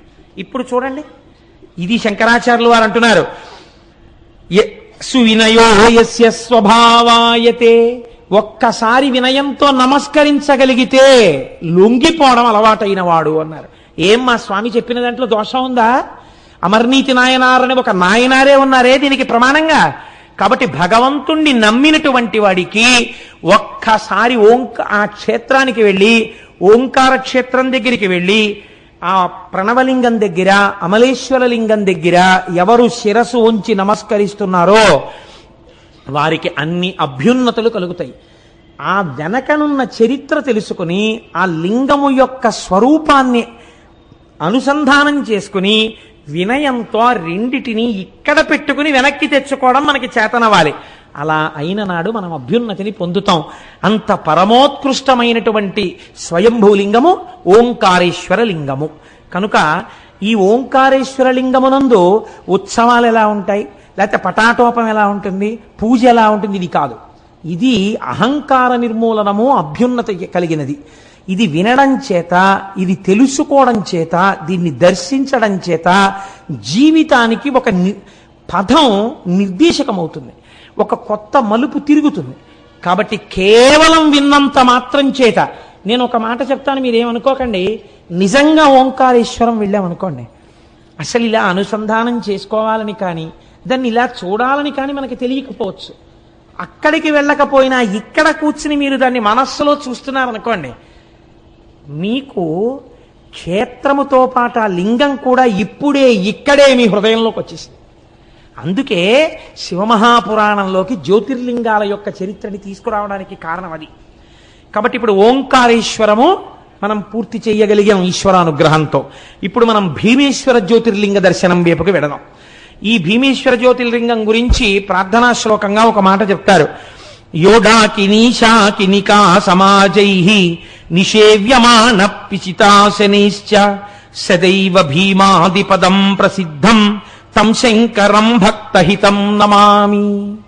ఇక్కడ ఉండేటటువంటి శంకరుణ్ణి భీమలింగము అని పిలుస్తారు. భీమ అన్న నామం మీరు రోజు చదువుతున్నారు శివాష్టోత్తరంలో. ఈ భీమ అన్న నామం శివాష్టోత్తరంలో ఉంది, విష్ణు సహస్రనామ స్తోత్రంలో కూడా ఉంది. మీరు విష్ణు సహస్రం చదివేటప్పుడు ఈ భీమ అన్న నామం వస్తుంది. మీరు చూడండి, ఇది చాలా చిత్రాతి చిత్రమైనటువంటి స్వయంభూలింగం. ఆయన మీరు రమణాశ్రమంలోకి వెళ్ళగానే ఇటినరీ ఇస్తారు మీకు. ఇటినరీ అంటే ఏ నిమిషం నుంచి ఏ నిమిషం వరకు ఆశ్రమంలో కార్యక్రమాలు జరుగుతాయో ఆ ఇటినరీ ఇస్తారు. మీరు భోజనానికి ఎన్ని గంటలకు రావాలో, తాళాలు ఎవరిస్తారో, ఎవరు మిమ్మల్ని తీసుకెళ్లి రూమ్లో దింపుతారో అవన్నీ ఆయన చెప్తారు. చెప్పి మీ చేతికి తాళం చెవులు ఇస్తారు. వీళ్ళని ఆశ్రమంలో ఉండేటటువంటి విషయాల్ని నిర్దేశం చేసేవారు. మంత్రోపదేశం చేసిన గురువు ఉంటారు, వారిని బోధక గురువు అంటారు. మంత్రోపదేశం చేసిన గురువు మిమ్మల్ని కూర్చోపెట్టుకునేవి చెప్పక్కర్లేదు, కానీ మీరు ఏవి చదువుకుని నేర్చుకున్నా అవన్నీ ఆయన వల్ల ప్రకాశించినట్టే లెక్క శాస్త్రంలో. బోధక గురువు. ఈ బోధక గురువు కన్నా పై స్థాయిలో ఉంటారు వారు పరమ గురువు, చంద్రశేఖర పరమాచార్య స్వామి వంటి మహాపురుషులు. ఇప్పుడు ఒక వ్యక్తి, ఒక శిష్యుడు చిన్నప్పుడు పాఠం చెప్పినటువంటి గురువు గారు కనపడగానే ఆయన దగ్గర దండల్లా పడతాడు. ఇప్పుడు ఇద్దరూ కలిసి నడుస్తున్నారు అనుకోండి, వీళ్ళిద్దరికీ ఆశ్రమంలో విషయాలు చెప్పినటువంటి గురువు కనపడ్డాడు అనుకోండి, ఆయన దగ్గర వీళ్ళిద్దరూ దండల్లా పడిపోతారు, ఇద్దరూ పడిపోతారు దండల్లాగా. ఇప్పుడు వీళ్ళ ముగ్గురు నిలబడి ఉన్నారనుకోండి, ఈయనకి మంత్రోపదేశం చేసిన గురువు వచ్చారనుకోండి, వీళ్ళ ముగ్గురు ఆయన ముందు పడిపోతారు దండల్లా. ఇప్పుడు వీళ్ళ నలుగురు నిలబడి ఉన్నారనుకోండి, పరమగురు వస్తున్నారనుకోండి, వీళ్ళ నలుగురు ఆయన ముందు పడిపోతారు. ఇలా పరమగురువు మాత్రం అలాగే నిలబడి ఉంటాడు. మహిమోన్నతమైనటువంటి స్థాయిలో పరమగురువులు ఉంటారు. కనుక గురువుల యొక్క మెట్లు ఏ స్థాయిలో ఉంటాయో మనకి ఇక్కడ ఉండేటటువంటి చిత్రం కూడా అలాగే ఉంటుంది. ఇక్కడ ఉండేటటువంటి చిత్రము అంటే ఒక విషయాన్ని మీరు అర్థం చేసుకోవాలి. ఇప్పుడు చూడండి, నోటి మాట చెప్పనక్కర్లేకుండానే ఒక స్థాయి గురువు దగ్గర మోకరిల్లిపోతున్నాడు. ఇందులో మీరు ఈయన ఇంకా అయితే చాలా తక్కువవాడండి, ఆయన గొప్పవాడడానికి ఏముండదు. ఎవరి గొప్పతనం వారికి ఉంటుంది, ఉంటూనే ఒకరి దగ్గర ఒకరి వినయంతో పడిపోతుంటారు. ఇది భీమశబ్దం చేత మీరు అన్వయం చేయాలి, అంతేకాని అర్థం లేకుండా దాన్ని అన్వయం చేస్తే తప్పైపోతుంది. ఇప్పుడు మీరు చూడండి, ఉదాహరణకి అగ్నిహోత్రుడు పనికిమాలిన వాడని మీరు చెప్పకూడదు. అగ్నిహోత్రుడు చాలా గొప్పవాడు. ఒక ఆఫీసర్ గారు ఉన్నారనుకోండి, ఒక డిస్ట్రిక్ట్ లెవెల్ ఆఫీసర్ గారు ఉన్నారు. ఆ డిస్ట్రిక్ట్ లెవెల్ ఆఫీసర్ గారి దగ్గరికి ఒక సెక్రటరీ వచ్చాడు అనుకోండి, సెక్రటేరియట్ నుంచి. ఈయన లేచి ఆయనకి నమస్కారం చేస్తాడు. ఆయనకి కార్ డోర్ లాగి రండి కూర్చుందామని కారులో తీసుకెళ్తాడు. ఇప్పుడు డిస్ట్రిక్ట్ లెవెల్ ఆఫీసర్ ఆయనకి గౌరవించాడు, ఆయనకి చీఫ్ సెక్రటరీ కనబడితే ఆయనకి నమస్కారం చేసి రండి కారులో కని ఈయన కారు ఎక్కించుకుని ఈయన ముందు సీట్లోకి వెళ్ళిపోతాడు. ఇప్పుడు వీళ్ళ ముగ్గురికి ఈ జిల్లాకి సంబంధించిన మంత్రి కనబడ్డాడు అనుకోండి, ముగ్గురు నమస్కారం చేసి ఇందులో ఉన్న పెద్ద ఆయన పక్కన మంత్రి గారు కూర్చుని రెండో ఆయన ముందు సీట్లో కూర్చుని మూడో ఆయన వెనక్కారులోకి వెళ్ళిపోతాడు. ఇప్పుడు ముఖ్యమంత్రి గారు వచ్చారనుకోండి, ఇప్పుడు ఇందులో రెండో ఆయన వెనక్కి వెళ్ళిపోయి వీళ్ళ ముగ్గురు ముందు కారులో కూర్చుంటారు. గవర్నర్ గారు కూడా వచ్చారనుకోండి, గవర్నర్ గారు ముఖ్యమంత్రి గారు కూర్చుని ఇంకో ఇద్దరు వెనక్కి వెళ్ళిపోతారు కదండి. అంత మాత్రం చేత వాళ్ళ అధికారాలు పాడైపోయాయా? అలా మీరు చెప్పకూడదు. అది మర్యాద. చెప్పగలరు పైవారు, వారు స్వతంత్రంగా నువ్వు ఈ పని చెయ్యి అంటారు. వారి గొప్పతనాన్ని దృష్టిలో పెట్టుకుని వీరు చేస్తారు, కానీ అంత మాత్రం చేత వాడు చేతకానివాడు కాడు. అది వినయంతో తన అధికారాన్ని బాధ్యతగా మార్చుకుని చేస్తున్నాడు పైవాడి మీద గౌరవంతో. అది ఆయన గౌరవాన్ని చెప్తుంది, పైవాడి గౌరవాన్ని చెప్తుంది, కిందవాడి వినయాన్ని కూడా చెప్తుంది. దాన్ని పక్కకి తీసి మీరు మాట్లాడితే అసలు అర్థం పర్థం లేకుండా తయారవుతాయి పురాణాలు. అలా మాట్లాడకూడదు. అగ్నిహోత్రుడు అందుకని ఇలా అయిపోయాడండి అని మీరు అనకూడదు. లింగపురాణం చిత్రమైన మాట చెప్తోంది. వాయువు యొక్క పేరేమి, అది ఎలా మాట్లాడిందో చూడండి. ఆయన్ని వాయువు అనలేదు, ఆయన గురించి ఏమందంటే ప్రభంజన అంది. ప్రభంజన అంటే ఆయన గట్టిగా వీస్తే పెద్ద పెద్ద మహావృక్షాలు కూడా కూకటి వేళ్లతో కింద పడిపోతాయి, విరగ్గొట్టేస్తాడు. విరగ్గొడతాడు కాబట్టి ప్రభంజనుడు. అటువంటి వాడు శంకరశైవ శాసనాత్. శంకరుడు ఒక మాట చెప్పేట, నువ్వేం చెయ్యాలో తెలుసా? జీవుల యొక్క కార్యములన్నీ నువ్వే నిర్వర్తించాలి వాళ్ళల్లో ఉండి చెయ్యి అన్నట్టు. అదేంటంటే వాళ్ళల్లో ఉండి నేను చేయడం ఏమిటంటే ఆ పనులన్నీని అని అనలేదుట. వెంటనే తను చేయడానికి లోపలికి వెళ్ళాడు. ఎలా వెళ్ళాడు అంటే దానికి ఒక అందమైన సమన్వయం చేసింది శాస్త్రం. మన యందు 10 వాయువులు ఉంటాయి. ప్రాణ, అపాన, వ్యాన, ఉదాన, సమాన, నాగ, కూర్మ, కృకర, ధనంజయ, దేవదత్తములు అంటారు వీటిని. మీరు చాలా జాగ్రత్తగా అర్థం చేసుకోండి. ఇది మీకు అర్థమైతే మీ జీవనం యొక్క స్థితే మారిపోతుంది. ప్రాణము, ప్రాణం అంటే కదలిక కలిగినది. లోపలికెడుతుంది బయటికి వస్తుంది, లోపలికెడుతుంది బయటికి వస్తుంది. దీన్ని ప్రాణవాయువు అంటారు. ఇది ఆగిపోయింది అనుకోండి, ఇది శివము కాదు శవం అంటారు. ఇప్పుడు ప్రాణము. రెండవది అపానము. అపానవాయువు ఏం చేస్తుందంటే మీరు తిన్న పదార్థాన్ని జీర్ణం చేయడంలో ఉపయోగపడి ఒకవేళ లోపల సున్నితమైన ప్రేగుల్ని పాడు చేయగలిగిన పదార్థములుంటే వాటి వ్యగ్రతని తగ్గించడానికి వాటి వ్యగ్రతని పట్టుకుని అధోముఖంగా కిందకెడుతుంది. కాబట్టి దాన్ని అపానవాయువు అని పిలుస్తారు. మూడవది వ్యానవాయువు. వ్యానవాయువు మీ శరీరము వంగడానికి ఉపయోగిస్తుంది. ఈ తల ఇలా ఉందనుకోండి, ఈ తల ఇలా వంగాలంటే వాయు సహాయంతో వంగుతుంది. ఈ చెయ్యి ఇలా వంగాలనుకోండి, వాయు సహాయము చేతనే వంగుతుంది. అందుకే వాయు సంబంధము వాత సంబంధము. పక్షవాతం వచ్చిందండి అంటారు. పాక్షికంగా ఇంకా శరీరం వంగడం ఆగిపోతుంది. కాబట్టి వాయు సంబంధమే వాత సంబంధం ఉంటుంది. కాబట్టి ఇప్పుడు ఏమైంది, లోపల ఉన్న వ్యానవాయువు వలన శరీరము ఎక్కడెక్కడ వంగాలో అక్కడక్కడ వంగుతుంది. అక్కడ వాయువునందు దోషం అయిందనుకోండి, అక్కడ వంగదు. వంగకపోతే ఏదో దోషం వచ్చిందనమాట. శివుని యొక్క అనుగ్రహము అక్కడ తగ్గిందనమాట. ఏదో వృద్ధాప్యం వచ్చేసిన తర్వాత ఏదో నొప్పులు వస్తే నేను దానికి చెప్పట్లేదు. రాకూడని వయసులో రాకూడదు. వృద్ధాప్యం వచ్చిన తర్వాత ఎవరికైనా వస్తుంది, దానికి దోషం పట్టక్కర్లేదు. చాలా చిన్నతనంలో మోకాళ్ళ నొప్పులు వచ్చేస్తే నువ్వు జాగ్రత్తగా కూర్చుని 11 సోమవారాలు అభిషేకం చేయించుకోని చెప్పాలి అప్పుడు. కాబట్టి ఇప్పుడు ఏమైంది, వాయు సంబంధంలో దోషం వచ్చింది. వంగవలసినవి వంగట్లేదనమాట. నేను కూర్చోలేనండి బాసిం పెట్టేసుకునంటే నువ్వు ఎందుకు కూర్చోలేవు, మా దొరగారు కూర్చోట్లే, కూర్చోగలగాలి. కాబట్టి వ్యానవాయువు, ప్రాణ, అపాన, వ్యాన, ఉదాన, ఇదొక చిత్రమైనటువంటి వాయువు. ఈ వాయువుకే విశ్వకర్మ అని పేరు. ఎటువంటి ప్రాణిగా తానున్నాడో, ఏ రూపముతో తానున్నాడో అటువంటి రూపము కలిగినటువంటి వేరొక ప్రాణి తన యొక్క తేజస్సు నుండి ఉద్భవించడానికి వీలుగా తన శరీరములోనే ఉన్నటువంటి కొన్ని అవయవముల యందు మార్పు కలిగించగలిగినటువంటి వాయువుకి ఉదాన వాయువు అని పేరు. ఈ ఉదాన వాయువు వలన శరీరములో ఉన్న కొన్ని స్థానముల యందు చిన్న చిన్న మార్పులు జరుగుతాయి. అప్పుడు గర్భధారణ జరిగి ప్రత్యుత్పత్తి జరుగుతుంది. మనిషికి మనిషి, కుక్కకి కుక్క, పిల్లికి పిల్లి అలా పుడతాయి. కాబట్టి ఇప్పుడు ఉదానము అన్న పేరుతో సృష్టి జరుగుతోంది. ప్రాణ, అపాన, వ్యాన, ఉదాన, సమాన. సమాన రూపంలో ఒక వాయువు ఉంటుంది లోపల. మీరు అన్నం తినేసి పడుకున్నారు, పడుకుంటే ఈ వెంట్రుకలు, ఇన్ని వెంట్రుకలు ఉన్నాయి నా తల మీద, ఏదో తలనీలాలు వెంకటాచలపతికి సమర్పించి వచ్చాను. ఇందులో ఏదో ఇక్కడ వెంట్రుకలు ఒక్కటే ఓ పుంజీడు వెంట్రుకలు పెరుగుతూ మిగిలిన వెంట్రుకలు పెరగడం మానేశాయి అనుకోండి, అప్పుడు నాకు ఇటుపక్క నుంచో జటములిచ్చినట్టు ఉంటుంది. తెల్లవారి లేచి మిల్లీమీటర్లతో కొలిస్తే నా తల మీద వెంట్రుకలన్నీ సమానంగా పెరుగుతాయి. నా పెరుగుదల యందు నా చేతులు సమానంగా పెరిగాయి, నా వేళ్లు సమానంగా పెరిగాయి, నా గోళ్లు సమానంగా పెరుగుతాయి, నా కాళ్ళు సమానంగా పెరిగాయి. ఓ కాలు పెరిగి ఓ కాలు పెరగకపోతే చేతులు సమానంగా పెరుగుతాయి. ఎవరు పెంచుతున్నారు దీన్ని? శంకరాజ్ఞ ప్రకారము వాయువే సమాన వాయు రూపంలో ఉండి సమానంగా శరీరాన్ని పెంచుతోంది. ప్రాణ, అపాన, వ్యాన, ఉదాన, సమాన, నాగ. తినవలసిన పదార్థం కన్నా ఎక్కువ మీరు తినేస్తున్నారు అనుకోండి, జీర్ణం చేయడం కష్టం, లోపల గాలి తిరగదు.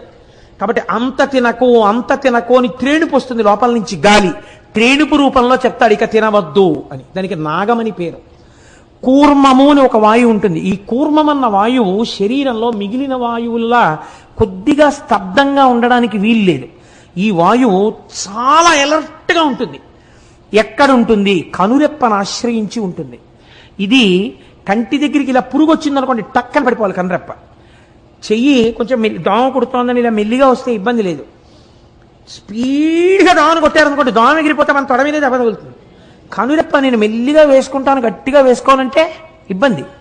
అందుకని కనురెప్ప పడుట యందు కూర్మవాయువు ఉంటుంది లేదు, శరీరం అంతటా కాంతి రూపంలో కూర్మవాయువు ఉంటుంది. అందుకే కూర్మవాయువు ముందు వెళ్ళిపోతుంది. బంగారు చెట్లు కనపడుతున్నాయంటారు, మృత్యు వచ్చే ముందు ఆయనకి ప్రేతకళ వచ్చేసిందండి అంటారు, మెరుపులో వస్తుంది, వస్తే ప్రేతకళ అంటారు. అంటే కూర్మవాయువు వెళ్ళిపోయింది. కూర్మము కాంతి రూపంలో ఉంటుంది. కృకరము అని ఒకటి ఉంటుంది. తినవలసిన వేళకి తినకపోతే అబ్బాయి నువ్వు తిను తిను తిను అనే ఆకలి రూపంలో మంట పుట్టిస్తుంది ఒక వాయువు, దాన్ని కృకర వాయువు అంటారు. ధనంజయము ఒక వాయువు ఉంటుంది. ఇది శరీరము పడిపోయిన తరువాత ఒకవేళ అంత్యేష్టి సంస్కారం చేసేవాళ్ళు లేరనుకోండి, మనుష్యుల కంటే చేస్తారు. ఓ కుక్క చచ్చిపోయింది, ఏం చేస్తారు? తాడు గట్టి లాక్కెళ్ళి వీధిలో పారేస్తారు. ఇప్పుడు ఎవరు చెయ్యాలి దానికి అంత్యేష్టి సంస్కారం? ఒక వాయువు ఉంటుంది. వాయువు ధనంజయ వాయు రూపంలో లోపలే ఉండి ఇప్పుడు ఈ శరీరం ఉబ్బిపోయేటట్టు చేసేస్తుంది. 4 రోజులు పోయేటప్పటికి చూడండి, కుక్క పొట్ట ఇంత ఉబ్బిపోయి పిటిల్ని పేలిపోతుంది. పేలిపోయి అందులో ఉన్న పంచభూతములు పృథివి పృథివిలోకి, జలము జలములోకి, ఆకాశం ఆకాశములోకి, వాయువు వాయువులోకి, అగ్ని అగ్నిలోకి వెళ్ళిపోతుంది. అంటే పంచభూతములలోకి కలిపేస్తుంది. కాబట్టి ధనంజయ వాయువు శరీరములను పంచభూతములతో కలుపుతుంది. దేవదత్తము చిట్ట చివరి వాయువు. ఒరే నీ ఇంద్రియాలు అలిసిపోయాయిరా, నీ మనస్సు అలిసిపోయింది, ఇంకా నువ్వు కొంతసేపు నిద్రపోతే తప్ప నీ ఇంద్రియములకు మనస్సునకు ఉపశాంతి లేదు. కాబట్టి నువ్వు పడుకో పడుకో అని ఆవలింత రూపంలో వస్తుంది వాయువు. ఆ ఆవలింతకే దేవదత్తమని పేరు. ఇప్పుడు ప్రభంజనుడై విరగొట్టగలిగినటువంటి వాయువు మీ శరీరము నిలబడడానికి 10 రకములైనటువంటి కర్మలను లోపలుండి నిర్వహిస్తున్నాడు. ఆయన ఇవి చెయ్యకపోతే మన బతుకే లేదు. అందుకే శాస్త్రం అంది నమస్తే వాయోత్తమేవ ప్రత్యక్షం బ్రహ్మాసి అంది. ఇది సనాతన ధర్మంలో గొప్పతనం. కాబట్టి ఇప్పుడు వాయువు ఏం చేశాడు? ఎవరి ఆజ్ఞ వలన అన్నిటిని విరగ్గొట్టగలిగిన వాడు ఒక్కసారి ఇట్నింటి ఇటు వీస్తే కళ్ళకిందులు చెయ్యగలడో అటువంటి వాడు లోపలుండి వంగడానికి ఉపయోగపడి ఆకలేస్తోందని చెప్పి, దాహం వేస్తోందని చెప్పి, పడుకోమని చెప్పి ఇవి చెప్తున్నాడు. ఏం కర్మ? ఆయన మాట ఈయన విన్నాడు. 2 అగ్ని. అగ్ని అలా వెళ్ళిందనుకోండి అంతా బూడిదే. అటువంటి అగ్ని 3 పనులు చేస్తోంది శంకరుడి ఆదేశం ప్రకారం. ఏమిటా 3 పనులు? 1, యజ్ఞము జరుగుతున్నప్పుడు దేవతలకు హవిస్సు పట్టుకెళ్ళాలి. రేపు సుబ్రహ్మణ్యేశ్వర స్వామి వారికి హోమం చేస్తాం, హవిస్సు ఎవరు తీసుకెళ్ళాలి? అగ్నిహోత్రం తీసుకెడుతుంది. 1, ఇంకోళ్ళకి అన్నం క్యారేజీలు పట్టుకెళ్ళి ఇస్తూ ఉండడం. ఎందుకు చేశాడు? శంకరస్య ఇవశాసనాత్. అంతచేత తక్కువ వాడిని కాదు, మహానుభావుడు హవ్యవాహనుడు. శ్రియమిచ్చేత్, ఆయన వలన ఐశ్వర్యం వస్తుంది. కాబట్టి 1 యజ్ఞం, 2 పితృదేవతలకి ఆ పిండం పెట్టాలి. ఎలా పెడతారు? అగ్నిహోత్రం చేసి పిండం పెట్టాలి. కాబట్టి పితృదేవతలకి పిండం వెళ్ళేటట్టుగా చెయ్యగలిగినటువంటి పని అగ్నిహోత్రుడు చేస్తున్నాడు. 3 చాలా ఇంకా అంతకన్నా ఉపకారం ఎవరు చెయ్యరండి ప్రపంచంలో. ప్రతి ఇంటిలో ఉన్న మొదటి వంటవాడు అగ్నిహోత్రుడే. అందుకే పూర్వం స్నానం చేస్తే తప్ప అగ్నిహోత్రాన్ని వెలిగించేవారు కాదు. ఎందుకో తెలుసా అండి? లోకాల్ని కాల్చెయ్యగలిగినటువంటి వాడు ఈశ్వర శాసనం ప్రకారం అంత వినయంతో నీ ఇంట వంటవాడిగా వెలుగుతున్నాడు. ఆయన వెలగకపోతే నీకు అన్నం లేదు, కూర లేదు, పచ్చడి లేదు. అంతటి మహానుభావుడు హవ్యవాహనుడు. ఆయనని నువ్వు కంటితో చూస్తున్నావు. నీ ఇంటి ఐశ్వర్యం ఆయనలోంచి వస్తోంది. ఇష్టం వచ్చినట్టు స్నానం చెయ్యకుండా, శౌచం లేకుండా అగ్నిహోత్రం మీద పచనం చేసేవారు కాదు పదార్థం. అందుకే పూర్వం ఇంట్లో ఉన్న వాళ్ళందరికీ సంస్కారం ఎందుకుండేదో తెలుసా అండి? అంత గొప్ప గొప్ప వాళ్ళుగా, అంత మంచి వాళ్ళుగా ఎందుకుండేవారో తెలుసా అండి? నాకు తెలుసు. అంటే నాకు తెలుసు అంటే మీకు తెలియదని కాదు. నా చిన్నతనంలో వంట చేస్తే పొయ్యిలో కర్రలు పెట్టి మొట్టమొదట నీతిని వేసి అగ్నిహోత్రం వెలిగించి వెంటనే నిలబడి మడిబట్ట కట్టుకుని దివిషద్వద్గముని ముఖంబునను సంతృప్తింగాంచు నిన్నీషు గా స్తవముల్ శృతులు జగదాంతర్యామివని హవనీయము అని శ్లోకం చెప్పి నమస్కారం చేసి ఆ తర్వాత గిన్నె పెట్టేవారు. మళ్ళీ అన్నమంతా వండేసిన తర్వాత మహానైవేద్యానికి పంపించేసే ముందు కొంచెం అన్నం తీసి నేతిలో ముంచి అగ్నిహోత్రంలో వేసి తర్వాత కట్టెల్లాగేవాడు. ఆ అన్నం ఆ రోజుల్లో అలా వండిన అన్నం తిన్నాం కాబట్టి ఇంకా 4 శ్లోకాలు చెప్పగలుగుతున్నానేమో. లేకపోతే ఎక్కడి నుంచి వస్తుంది ఆ సంస్కారం? కాబట్టి సంస్కారం ఎక్కడి నుంచి వస్తుందంటే, మంచి బుద్ధి ఎక్కడి నుంచి వస్తుందంటే, ఈ దేశంలో ఇంతమంది మహనీయులు ఎందుకు పుట్టారంటే తల్లి వండిన అన్నంలో ఆ గౌరవం ఉంది. పోనీ అంత గౌరవం ఆ స్టవ్లో, ఆ గ్యాస్ స్టవ్లో నెయ్యి పొయ్యలేను కదండి, పెడబోయిరి. కనీసం స్నానం చేసిన బట్టతో, నేను క్షమించండి ఒక్క మాట చెప్తే ఏమనుకోకండి, మీరు సాధారణంగా ఇవాల్టి రోజుల్లో స్నానం గృహిణి ఎప్పుడు చేస్తుందంటే, ఇంటి యజమాని పలహారం కూడా అయిపోయి వెళ్ళిపోయిన తర్వాత యజమానురాలు స్నానం చేస్తుంటారు. ఎందుకనంటే ఆ ఇంట్లో జరిగినటువంటి పనులన్నీ యజమానురాలి స్నానానికి ముందే జరిగాయి. నన్ను క్షమిస్తే ఈశ్వరుడికి అందిన నైవేద్యం కూడా ఆవిడ అలాగే వండి పెట్టేది. ఏమిటి శౌచం? ఇంట్లో పిల్లలకి సంస్కారాలు రమ్మంటే ఎక్కడి నుంచి వస్తాయి? దేశానికి అభ్యున్నతి రమ్మంటే ఎక్కడి నుంచి వస్తుంది? మనుష్యుల మనస్సులు బాగుండాలంటే ఎందుకు బాగుంటాయి? కనీసంలో కనీసం ఒక స్నానం చేసి అగ్నిహోత్రాన్ని దగ్గరికి వెళ్ళి వెలిగించగానే ఒక్క నమస్కారం చేసి, ఈశ్వరా హవ్యవాహనుడవు, మా కోసం అగ్నిహోత్రంలో పచనం చేయడానికి ప్రకాశిస్తున్నావు, నీకు ఒక నమస్కారం అని చెప్పవలసిన బాధ్యత మన మీద ఉందా లేదా? కృతజ్ఞతగా మీరు ఆలోచించండి. ఇది నేర్చుకోమని చెప్తోంది శాస్త్రం. ఇలా శాసించిన వాడు ఒకడున్నాడు, వాడి వలన ఆయన వింటున్నాడు నీ మాట, అతైన కర్మ. కాబట్టి ఇప్పుడు ఈ 3 పనులు ఆయన చేస్తున్నాడు. హవ్యం మహతి దేవానాం కవ్యం కవ్యాసినామపి పాకంచ కురుతే వహ్ని శంకరశైవ శాసనాత్. పాకంచ కురుతే వహ్ని, నీకు వంట చేసి పెడుతోందయా? ఈ 3 పనులు చెయ్యవలసిన అవసరం లేని అగ్ని వాయువు చేస్తున్నారు. వాళ్ళిద్దరూ ఒకరి పక్కన ఒకరు ఉంటే అసలు ఏమైనా చేసేస్తారు. నీ ఇంట్లో ఇద్దరు ఒకరి పక్కన ఉండి కూడా ఎందుకు ఏమీ చేయట్లేదో తెలుసా? ఆయన శాసనాన్ని బట్టి పూజా మందిరంలో నువ్వు ఆయనకి నమస్కరిస్తావు కాబట్టి ఇక్కడ ప్రమాదం లేకుండా వాళ్ళిద్దరిని అలా నిలబెడుతున్నాడు ఆయన. ఏం నీకు కృతజ్ఞత ఉండక్కర్లా? ఇది భీమహ. ఇలా నిలబెట్టిన వాడెవడో, ఎవడు శాసించగలిగాడో, ఎవడు నిన్ను నిలబెట్టాడో జ్ఞాపకం చేసుకో. నువ్వు నమస్కరించవద్దా ఆయనకి? వాడు భీమహ, వాడు ఎదురులేని శాసనం ఉన్నవాడు. ఇప్పుడు ఆ జ్యోతిర్లింగం ఎందుకు వచ్చింది భీమ నామంతో అంటే, శివమహాపురాణంలో అన్నారు, పూర్వకాలమునందు సహ్యపర్వత శిఖరముల మీద 2 రాక్షసులు ఉండేవారు. ఆయన పేరు కర్కటుడు, ఆయన భార్య పేరు పుష్కసి. ఈ కర్కటుడు పుష్కసి అన్న వాళ్ళకు రాక్షసి పిల్ల పుట్టింది, అంతే కదా? ఎవరికి వాళ్ళే కదా పుట్టాలి. రాక్షసి పిల్లకి కర్కసి. రాక్షసి పిల్లగా ఉంటుంది ఏమిటి? రాక్షసి అయింది, చాలా పెద్దదైంది. నేను ఎందుకు ఈ మాట్లాడుతున్నానో మీరు గమనించి ఉండాలి. స్నానం చెయ్యకుండా, శౌచం లేకుండా అగ్నిహోత్రాల దగ్గరికి వెళ్ళి వంట చేసేవాళ్ళు పుష్కసి అయితే, వాళ్ళ కడుపున పుట్టిన వాళ్ళు రాక్షసిలే అవుతారు, అత్తవారింటిని కూడా నాశనం చేయడానికి ఈ సంస్కారంతో కదండి. కాబట్టి కర్కసి వాళ్ళ కడుపున పుట్టి కర్కసి పెరిగి పెద్దదవుతాడు. పెరిగి పెద్దదై యవ్వనంలోకి వచ్చింది. ఈ అమ్మాయికి తగిన సంబంధం చూడాలి. తగిన సంబంధం అంటే ఏంటి? అగ్నిహోత్రానికి నమస్కరించేవాడు ఎందుకు? అగ్నిహోత్రం చేసేవాడు, సంధ్యావందనం చేసేవాడు ఈవిడికి ఎందుకు? పనికి మణి గుడుకుమని మింగేస్తుంది. అందుకని ఈవిడికి తగిన వాడంటే ఈవిళ్ళ ఉండేవాడు వాడు కావాలి. అందుకని అలాంటి వాడిని ఒకరిని వెతికారు. ఎవరు? వాడు విరాధుడు. రావణాసురుడి ఆజ్ఞలు పరిపాలన చేస్తుంటాడు వాడు. రామాయణ అరణ్యకాండలో మీరు విన్నారు కదా, ఆ విరాధుడు 14,000 మంది రాక్షసులతో అక్కడ మనకి అరణ్యవాసంలో కనబడతాడు. ఆ విరాధుడు అన్న రాక్షసుడికి ఇచ్చి పెళ్లి చేశారు. పెళ్లి చేస్తే రామచంద్రమూర్తి అరణ్యవాసానికి వచ్చి ఆ విరాధుడిని సంహరించాడు. ఆ విరాధుడు అరణ్యవాసంలో ముందుకెడుతున్నప్పుడు ఒక చోట కనబడతాడు. ఆ గోతిని తవ్వినటువంటి రాక్షసులు వీళ్ళందరూ ఆ విరాధుడిని రామచంద్రమూర్తి సంహరించారు. ఈవిడికి వైధవ్యం వచ్చింది. ఇప్పుడు ఈవిడికి బాధ కలిగింది. ఎంత రాక్షసుడైనా మొగుడు కదండి, ఇద్దరం కలిసి ఎన్ని తప్పుడు పనులు చేసేవాళ్ళం అని అంటారేంటి? ఇద్దరం కలిసి ఎన్ని మంచి పనులు చేసామంటారు. ఒక్కనాడు సంధ్యావందనం అక్కర్లేకుండానే టిఫిన్ చేసేయచ్చు.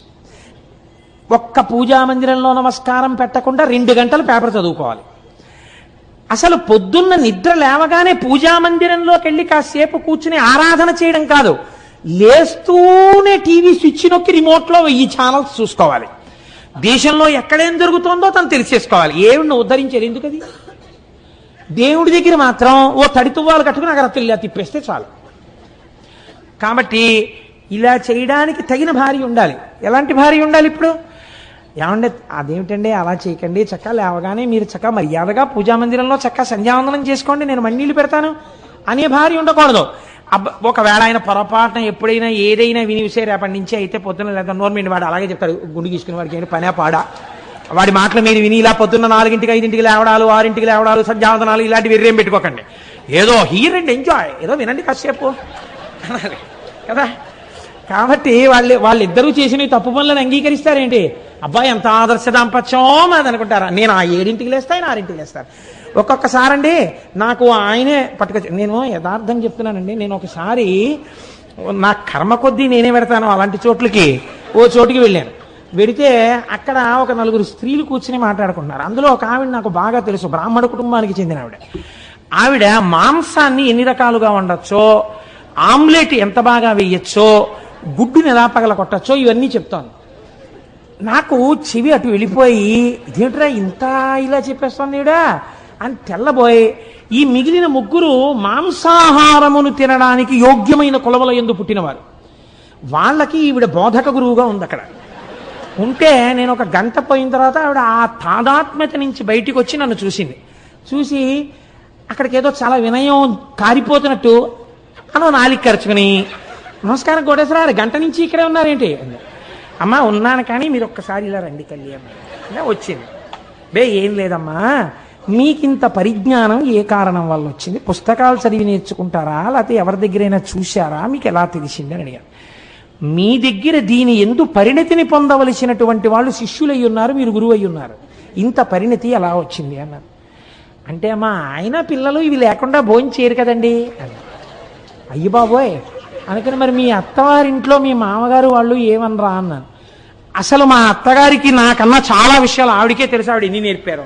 అమ్మ బాబోయ్ అనుకుని, అమ్మా మీరు ఇటువంటి సంస్కారంతో ఉన్నారని ఎప్పుడైనా పండగకి వెళ్ళినప్పుడు మీ పుట్టింటి వారు అన్నాను.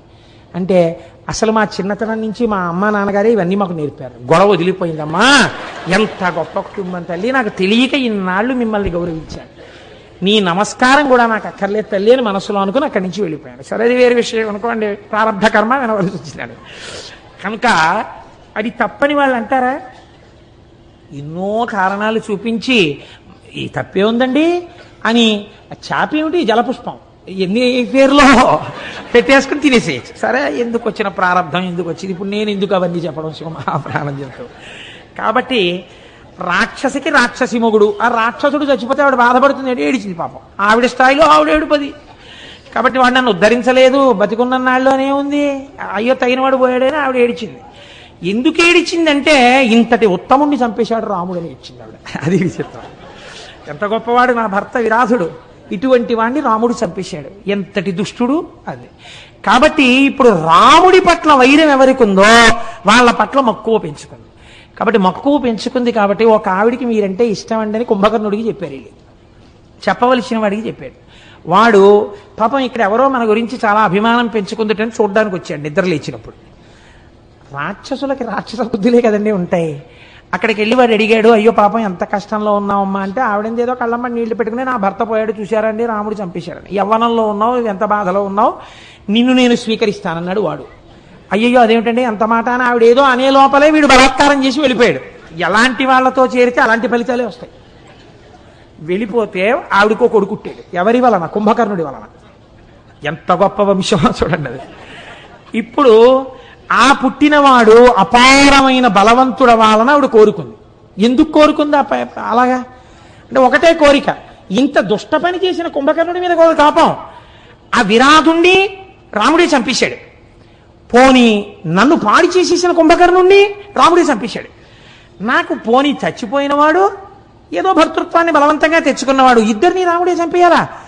ఆ రాముడు ఎక్కడున్నారో ఆ రాముణ్ణి సంహరించగలిగిన కొడుకు కావాలి అని ఆ పిల్లాన్ని భీమహ భీమహ భీమహ అంటే గొప్ప బలం ఉన్నవాడు అని పిలవడం మొదలెట్టింది. వాడు పెరిగి పెద్దవాడయ్యాడు, వాడో పెద్ద రాక్షసుడు అయ్యాడు. ఎలా పిలిస్తే అలా కదా. వాడికి కొన్నాళ్ళు పోయిన తర్వాత అనుమానం వచ్చింది, అమ్మా ఎప్పుడు నువ్వే ఉంటావు నాన్నగారు ఏదని అడిగాడు. వాడు అడిగితే ఇదే నీకు చెప్పాలని ఎప్పటి నుంచో చూస్తున్నాను, ఇది రానా కథ అని ఆవిడ చెప్పింది. చెప్పి ఆవిడంది, నిన్ను భీమా అని ఎందుకు పిలిచానో తెలుసా? ఈ రాముడు ఇప్పుడు అవతార పరిసమాప్తి చేసి శ్రీ మహావిష్ణువుగా ఉన్నాడు. విష్ణువు ఒకడు, రాముడు ఒకడు కాదు, రాముడు ఎప్పుడూ ఉంటాడు. కాబట్టి నువ్వు విష్ణువుని సంహరించాలని. విష్ణువుని సంహరించడం అంటే అది ఏమైనా జరిగే మాట? అది పరమాత్మ ఆయన. కాబట్టి ఇప్పుడు ఈ భీముడు ఏం చేశాడంటే లోకాలన్నీ వెతికేశాడు, అందరి మీద యుద్ధానికి వెళ్ళిపోయాడు. అందరి మీద యుద్ధం చేసిన తర్వాత ఎక్కడున్నాడు శ్రీహరి, ఎక్కడున్నాడు శ్రీహరి అన్నాడు. ఎక్కడున్నాడు శ్రీహరి? వాడిలోనే ఉన్నాడు. సర్వవ్యాపకుడు ఇక్కడే ఉన్నాడు ఆయన. ఇక్కడున్నవాణ్ణి చూడడం వస్తే వాడు మహాపురుషుడు అయిపోతాడు. కాబట్టి వాడికి రాదు, బయటే తిరుగుతాడు వాడు ఎప్పుడు. కాబట్టి వెతికాడు, విసిగిపోయి ఒరే ఎవడైనా భగవంతుడి పాదాలు పట్టుకున్నవాడు ఉంటే వాడి తలకాయలు తీసేయండి రా అన్నాడు. ఇలా భక్తులందరినీ చెనకుతూ వెళ్ళిపోతుండగా ఒకానొకప్పుడు కామరూప రాజ్యము అని పిలవబడేటటువంటి రాజ్యాన్ని పరిపాలిస్తున్నటువంటి సుదక్షిణుడు అన్న రాజుగారి జోలికి వెళ్ళాడు. వెళ్ళి ఆయన్ని ఓడించాడు, తీసుకొచ్చి కారాగారంలో పెట్టాడు. ఆయనకు అలవాటు, ఆయన ఇంత మట్టి తీసుకొచ్చి పార్థివలింగం పెట్టి రోజు ఆ లింగార్చన చేస్తుండేవాడు. మరి పదార్థాలు ఎక్కడవండి అని మీరు నన్ను అడగచ్చు. రత్నైకల్పితమానసం హిమజలై స్నానంచ దివ్యాంబరం నానారత్న విభూషితం మృగమదామోదాంకితం చందనం జాజీ చంపక బిల్వపత్రచితం పుష్పంచ ధూపం తథా దీపం దేవదయానిదే పశుపతే హృత్కల్పితం గృహ్యతాం. శంకరాచార్యులు వారు చెప్పారు కదా, మనస్సుతోనే అన్నిటినీ సృష్టించి ఆయన శివపూజ చేస్తుండేవాడు. ఇలా శివపూజ చేస్తుంటే అక్కడ ఉన్నటువంటి కాపలాదారులు వెళ్ళి వీడికి చెప్పారు, ఆ కారాగారంలో కూర్చుని శివపూజ చేస్తున్నాడు అనేసరికి వీడికి ఎక్కడ లేని కోపం వచ్చింది. కారాగారానికి వచ్చాడు. వచ్చి వీడు ఎవరిని సంహరించాలని ప్రయత్నం, బాగా గుర్తుపెట్టుకోండి ఈ కథలో, శ్రీ మహావిష్ణువుని. వీడెవరి జోలికి వచ్చాడు? పార్థివలింగార్చన చేస్తున్నటువంటి సుదక్షిణుడి జోలికి వచ్చాడు. వచ్చి ఎవడురా నువ్వు శివలింగాన్ని ఆరాధన చేస్తున్నావుట, నాకన్నా గొప్పవాడెవడు, ఇప్పుడే ఈ శివలింగాన్ని కత్తివాటుతో నరికేస్తాను, చూడని చంద్రహాసం తీసి శివలింగం మీద కొట్టబోతుంటే ఈయన పరమేశ్వరుణ్ణి ప్రార్థన చేశాడు, ఈశ్వరా నువ్వు ఆవిర్భవించి వీణ్ణి సంహరించు అని. అనిన ధనుజుడు బిట్టగ్రహం భుజింది పండ్లు పటపట కొరుకుచు పార్థివేంద్రుపై కరాళాసి విసరే మాం పాహి అనుచు కనులు మూయగ శంకరుడుతోచే. ఎప్పుడైతే చేతిలో ఉన్న చంద్రహాసాన్ని పళ్ళు పటపట కొరుకుతూ విసిరాడో అంతటా నిండి నిబిడీకృతమైపోయినటువంటి పరమాత్మ, ఈ కన్నులకు కనపడనటువంటి పరమాత్మ సాకార రూపాన్ని పొందాడు. సాకారుడై పార్థివలింగంలోంచి బయటికి వచ్చాడు. పార్థివలింగంలోంచి బయటకు వచ్చి త్రిశూలం పట్టుకుని ఆ రాక్షసుణ్ణి ఒక్కసారి గుండెల మీద పొడిచి సంహరించాడు. భక్తులను సాకుటయ్యకడు యుక్తంబగు వ్రతము నాకు యోజింపము నీ శక్తి ఇక మట్టుపరచద నక్తంచరా ఏను భీమనాథుడనగును సుమా. ఒరే నువ్వు కాదుడురా భీముడన్న పేరు, నాది భీమనామం. ఏమనుకుంటున్నావో, నిన్నిప్పుడే సంహరిస్తున్నాను, భక్తుల జోలికిడితే ఉపేక్షించను అని ఉత్తర క్షణం వాణ్ణి కుత్తుక మీద పొడిచి సంహారం చేశాడు. ఇప్పుడు ఆయనే తన పేరు తాను చెప్పుకున్నాడు, నేను భీముడను అని చెప్పాడు. అంటే అద్వితీయ పరాక్రమవంతుడు. ఇప్పుడు ఇందులో మీరు బాగా తెలుసుకోవలసిన రహస్యం ఒకటి ఉంది. ఆయన కక్ష ఎవరి మీద? విష్ణువు మీద. వచ్చిన వాడెవరు? పరమశివుడు వచ్చాడు. విష్ణు రూపం రావాలి కదా, శివరూపంతో వచ్చి ఎందుకు చంపాడు అంటే, భగవంతుడికి 2 పేర్లు చెప్తారు, ఒకటి వామదేవ, ఒకటి వాసుదేవ. వాసుదేవ అంటే శ్రీమన్నారాయణుడు, వామదేవ అంటే పరమశివుడు. ఇప్పుడు మీరు చూడండి, వామదేవ వాసుదేవ ఈ రెండింటిలో ఒకటి విష్ణుతత్వాన్ని ఒకటి శివతత్వాన్ని ప్రతిపాదించడానికి మారిన అక్షరాలు ఏమిటి? వామదేవాలో వా దేవ ఒకటే, వాసుదేవాలో వా దేవ ఒకటే. ఇందులో మా మారింది, అందులో సు వచ్చింది. ఇందులో మా, అందులో సు. ఇప్పుడు మీరు ఈ సు పక్కన మా పెట్టండి, సుమ. సుమ అంటే ఏమిటి? సుమం అంటే పువ్వు. పువ్వు అంటే ఏమిటి? జ్ఞానం. జ్ఞానము మీకు కలిగితే ఆ వామదేవుడు వాసుదేవుడు, వాసుదేవుడు వామదేవుడు. పేర్లు మారే, నామములు మారే, రూపములు మారే, తత్వరీత్యా ఉన్నది ఒక్కటే పదార్థం. అందుకే శివలింగాన్ని పూజించి రాముడికి జోలికి వెళ్ళిన రావణాసురుడి 10 తలలు తెగిపోతున్నప్పుడు శివస్వరూపం ఆపదం. శివస్వరూపం జోలికి వెళ్ళి శ్రీ మహావిష్ణువు యొక్క పాదములు పట్టుకున్న శ్రీ మహావిష్ణువు వచ్చి శంకరుడు చేసేటటువంటి ప్రళయాన్ని ఆపడం. ఎందుచేత? ఉన్నదొక్కటే పదార్థము కనుక. ఏకో దేవ సర్వభూతాంతరాత్మ సర్వభూతాధివాస సాక్షీ చేతో కేవలో నిర్గుణశ్చ అంది వేదం. ఉన్నదొక్కటే పదార్థం, అవసరాన్ని బట్టి రూపాన్ని మారుస్తుంది. ఇక్కడ భీమ ఎటువంటి శక్తి ఉన్నవాడు? మీరు ఏం కోరుకుంటున్నారో అటువంటి శక్తి ఏదైనా మీకు ఇయ్యగలిగినటువంటి వాడు. కాబట్టి ఇప్పుడు ఆ స్థితిలో వచ్చి రాక్షస సంహారం చేసి తన భక్తుడైనటువంటి వాడికి రాజ్యాధికారం ఇచ్చి తదనంతరము మోక్షం ఇచ్చినటువంటి వాడు. ఇది పరమేశ్వరుడు ఈ భీమనామంతో ఏదైనా చేస్తుంటాడు.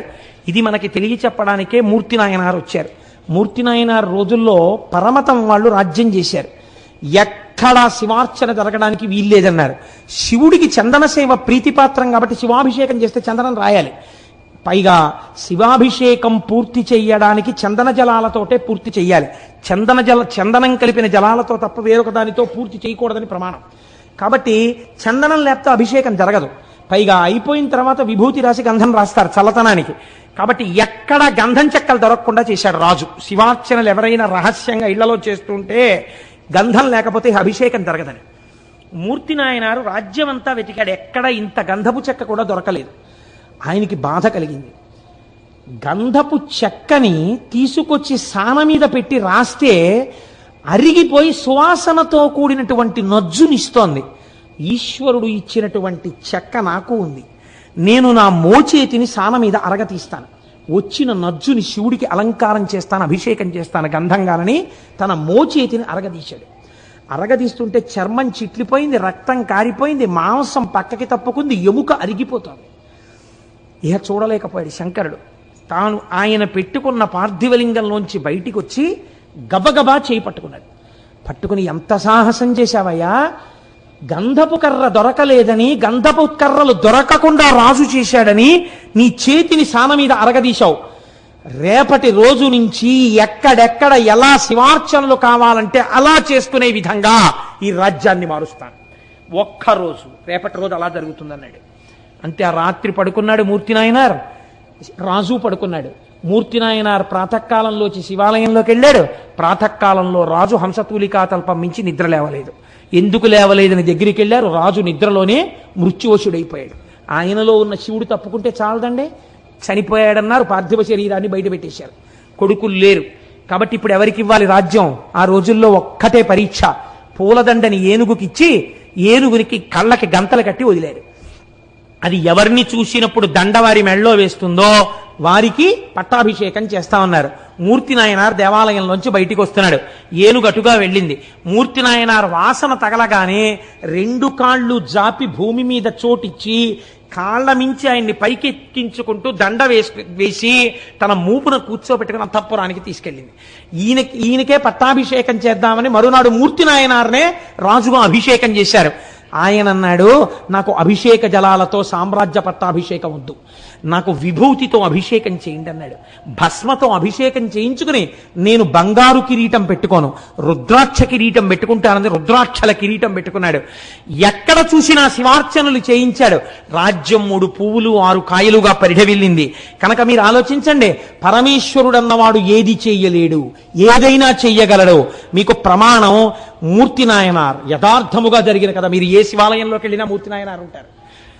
2, ఎక్కడో లేదు, యనమదుర్రు అని మనకి దగ్గరలో ఉంది క్షేత్రం. నేను కార్తీక మాసంలో నాతో పాటు ఒక బస్సుతో వచ్చారు జనం, లేదా నాతో వచ్చారన్న ఏమిటి, వారితో నేను వెళ్ళాను, వారు నన్ను తీసుకెళ్లారు.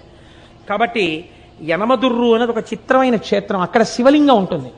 శంకరుడు ఆ శివలింగంలో తల కిందకి పెట్టి పాదాలు పైన పెట్టుంటాడు. ఇలాగా ఎక్కడైనా తల పైకుంటుంది, కాళ్ళు కిందకుంటాయి. యనమదుర్రులో ఉన్న శివలింగంలో శిరస్సు కిందకుంటుంది, పాదాలు పైకుంటాయి. మీరు అక్కడికి వెళ్ళి వాళ్ళని అడిగితే నీరాజనం ఇస్తూ చూపిస్తారు శివలింగాన్ని. బాగా కింద శిరస్సు, పైన పాదాలు, నాభి వేసుకున్న యజ్ఞోపవీతంతో సహా కనపడతాయి. యమధర్మరాజు గారు ప్రార్థన చేశాడు ఒకానొకప్పుడు, రాక్షస సంహారం చేయడానికి అమ్మా నువ్వు వచ్చి యనమదుర్రులో కూర్చుంటే నీ శక్తిని నాకు అనుగ్రహిస్తే నేను రాక్షస సంహారం చేస్తానని. అంటే అమ్మవారు శంకరుడు యోగనిష్టలో ఉండి ఆయన ఆ సమయమునందు శీర్షాసనం వేసి ఉన్నాడు. తల కిందకి పెట్టి కాళ్ళు పైకి పెట్టి కాళ్ళు పద్మాసనం వేసుకుని ఉన్నాడు. ఇలా పొడుగ్గా కూడా పెట్టలేదు. అలా కూర్చున్నటువంటి పరమశివుణ్ణి చప్పుడు చేయకండి, స్వామి యోగనిష్టలో ఉన్నాడు, నేను ఒక్కదాన్ని రావడం ఎప్పుడూ ఉండదు, ఈయనతో కలిసి రావాలి అని సుబ్రహ్మణ్యుడు చంటి పిల్లవాడు ఏడుస్తున్నాడు. ఏడుస్తున్న సుబ్రహ్మణ్యుణ్ణి ఒళ్ళో పడుకోపెట్టుకుని స్తన్యమిస్తూ శంకరుణ్ణి ఓ చిక్కన్ లాంటి దాంట్లో పెట్టుకుని ఎత్తి పట్టుకొచ్చేసింది ఆవిడ. ఆవిడ శక్తి స్వరూపం. ఎత్తి పట్టుకొచ్చి దేవాలయంలో పెట్టి కూర్చుంది. తానే ఒక పుష్కరిణి సృష్టించింది. మీరు కోటేశ్వరారు అబద్ధాలు చెప్పారంటే మీరు యనమదుర్రు వెళ్ళండి, నాతో ఎందరో వచ్చారు, ఇక్కడ ఉన్నారు సభలో వాళ్ళు, మా ప్రసాద్ బాబు గారు ఉన్నారు కదా, ఏం ప్రసాద్ బాబు గారు వాడు అబద్ధం చెప్పట్లేదని చెప్పరేం మీరు? కాబట్టి అక్కడ ఆ ఎదురుగుండా ఉన్న కోనేటిలో ఉన్న నీటితోనే అన్నం వండుతారు స్వామికి మహానైవేద్యానికి.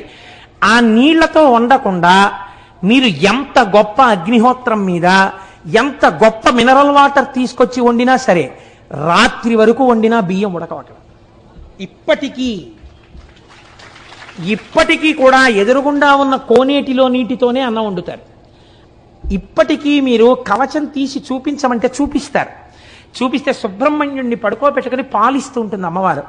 పక్కన నిశ్శబ్దంగా శంకరుడు యోగనిష్టలో ఉంటాడు. అక్కడ మనం వెళ్ళినప్పుడు కూడా అంత మర్యాదగానే ఉండాలి, ఎక్కువ చప్పుడు చేయకూడదు. నమస్కారం చేస్తే అమ్మ ప్రసన్నురాలు అయిపోతుంది. అక్కడికి ఈ దేవాలయాలు ఇంత గొప్ప ఉండడం ఏమిటని అన్యమతస్థులు ఆ ఆలయాన్ని ఈశ్వరుడి యొక్క శక్తి లేదని మేము నిరూపిస్తామని గుర్రాల మీద గుళ్ళోకి వెళ్ళి వరణ ఉన్నటువంటి కత్తి తీసి శివలింగం మీద కొట్టారు. లోపలికి దగ్గరగా ఒక 200 మంది చొరబడి కొడితే చిత్రం ఏమిటో తెలుసా అండి? శివలింగం పగిలిపోవాలి. శివలింగం మీద కత్తి వాటు పడింది, ఇలాగా తెగిపోతే ఎలా పడుతుందో అలాగే పడింది. పక్కన అమ్మవారు ఉంది, అంతే. ఎక్కడ నుంచి పడ్డాయో తెలీదు, పెద్ద పెద్ద బండరాళ్లు పడి లోపలికి వెళ్ళిన 200 మంది నజ్జైపోయారు. శివలింగం అలాగే ఉంది. మీరు ఇప్పటికీ ఆ కవచం తీసి చూపిస్తే వాళ్ళని అడిగితే చూపిస్తారు, కత్తివాటు ఉంటుంది శివలింగం మీద. అమ్మవారు ఇప్పటికీ శక్తి స్వరూపిణి అయి ఆ యనమదుర్రు గ్రామంలో లోకాన్ని కాపాడుతూ ఉంటుంది. మన ఆలయాలు, మన వైభవం, మన సంస్కృతి, మన వేదం అంత గొప్పవి. మీరు ఈ మాట భీమవరం వెళ్ళినప్పుడు తప్పకుండా పక్కనే ఒక 7-8 కిలోమీటర్లు ఉంటుందంతే. ఒక్కసారి ఆ యనమదుర్రు క్షేత్రానికి వెళ్ళి చూడండి. అలాగే అక్కడే మందపాక అనో క్షేత్రం ఉంది. మందపాక క్షేత్రంలో అమ్మవారు ఉంది. చంద్రశేఖర పరమాచార్య స్వామి వారు మందపాకకి దగ్గరలో తణుకొచ్చారు. తణుకొచ్చి ఆరాధన అయిపోయిన తర్వాత పడుకున్నారు. వారు పడుకుని నిద్రపోయి మర్నాడు లేచి వెళ్ళిపోదామని అర్చకులు వచ్చి మందపాక నుంచి అడిగారు, అయ్యా ఒక్కసారి మీరు మందపాక కూడా రావలసిందే అని. వామాచారం ఉంటుందేమో అక్కడ, నాకు అనుమానం, నేను రానన్నారు. లేదండి అక్కడ వామాచారం లేదు, శ్రీ సూక్తంతోనే పూజ జరుగుతుంది, రండి అన్నారు. ఎందుకన్నారో పరమాచార్య స్వామి నేను రానన్నారు అని పడుకున్నారు. మర్నాడు లేచి వెళ్ళిపోదామని పడుకుని అరగంట అవ్వలేదు, మందపాకలో ఉన్న అమ్మవారు స్వప్నంలో సాక్షాత్కరించింది. ఏమయ్యా బిడ్డ, నిన్ను రమ్మని కబురు చేసింది నేనే, ఇంత దూరం వచ్చావు, నాకు దగ్గరగా వచ్చావు, ఒక్కసారి నిన్ను చూడాలనుందిరా నాన్న, నీ చేత్తో అభిషేకం చేయించుకోవాలనుందిరా, నీతో కుంకుమార్చన చేయించుకుందామనుందిరా, నాకు వెళ్ళిపోతావా నా దగ్గరికి రాకుండా? అలా వెళ్ళిపోదాం అనుకుంటున్నావా అంది. అంతే. ఉత్తరక్షణం లేచి స్నానం చేసి నడిచి మందపాక వెళ్ళిపోయారు. తెల్లవారేటప్పటికి పరమాచార్య వెళ్ళిపోయి అమ్మవారికి పూజ చేశారు. మందపాకలో ఏమిటో తెలుసా అండి? మీరు కావాలంటే వెళ్ళి చూడండి, పెద్ద దేవాలయం. ప్రొద్దుటి నుంచి గోత్రనామాలతో పూజలు జరుగుతాయి. మధ్యాహ్నం 12 గంటలకి అమ్మవారి యొక్క శిరస్సు మీద ఒక గిన్నె లాంటిది ఉంటుంది. అది మీరు మామూలుగా ఇలా కదిపితే అదేం పడదు, ఇలా ఉంటుంది.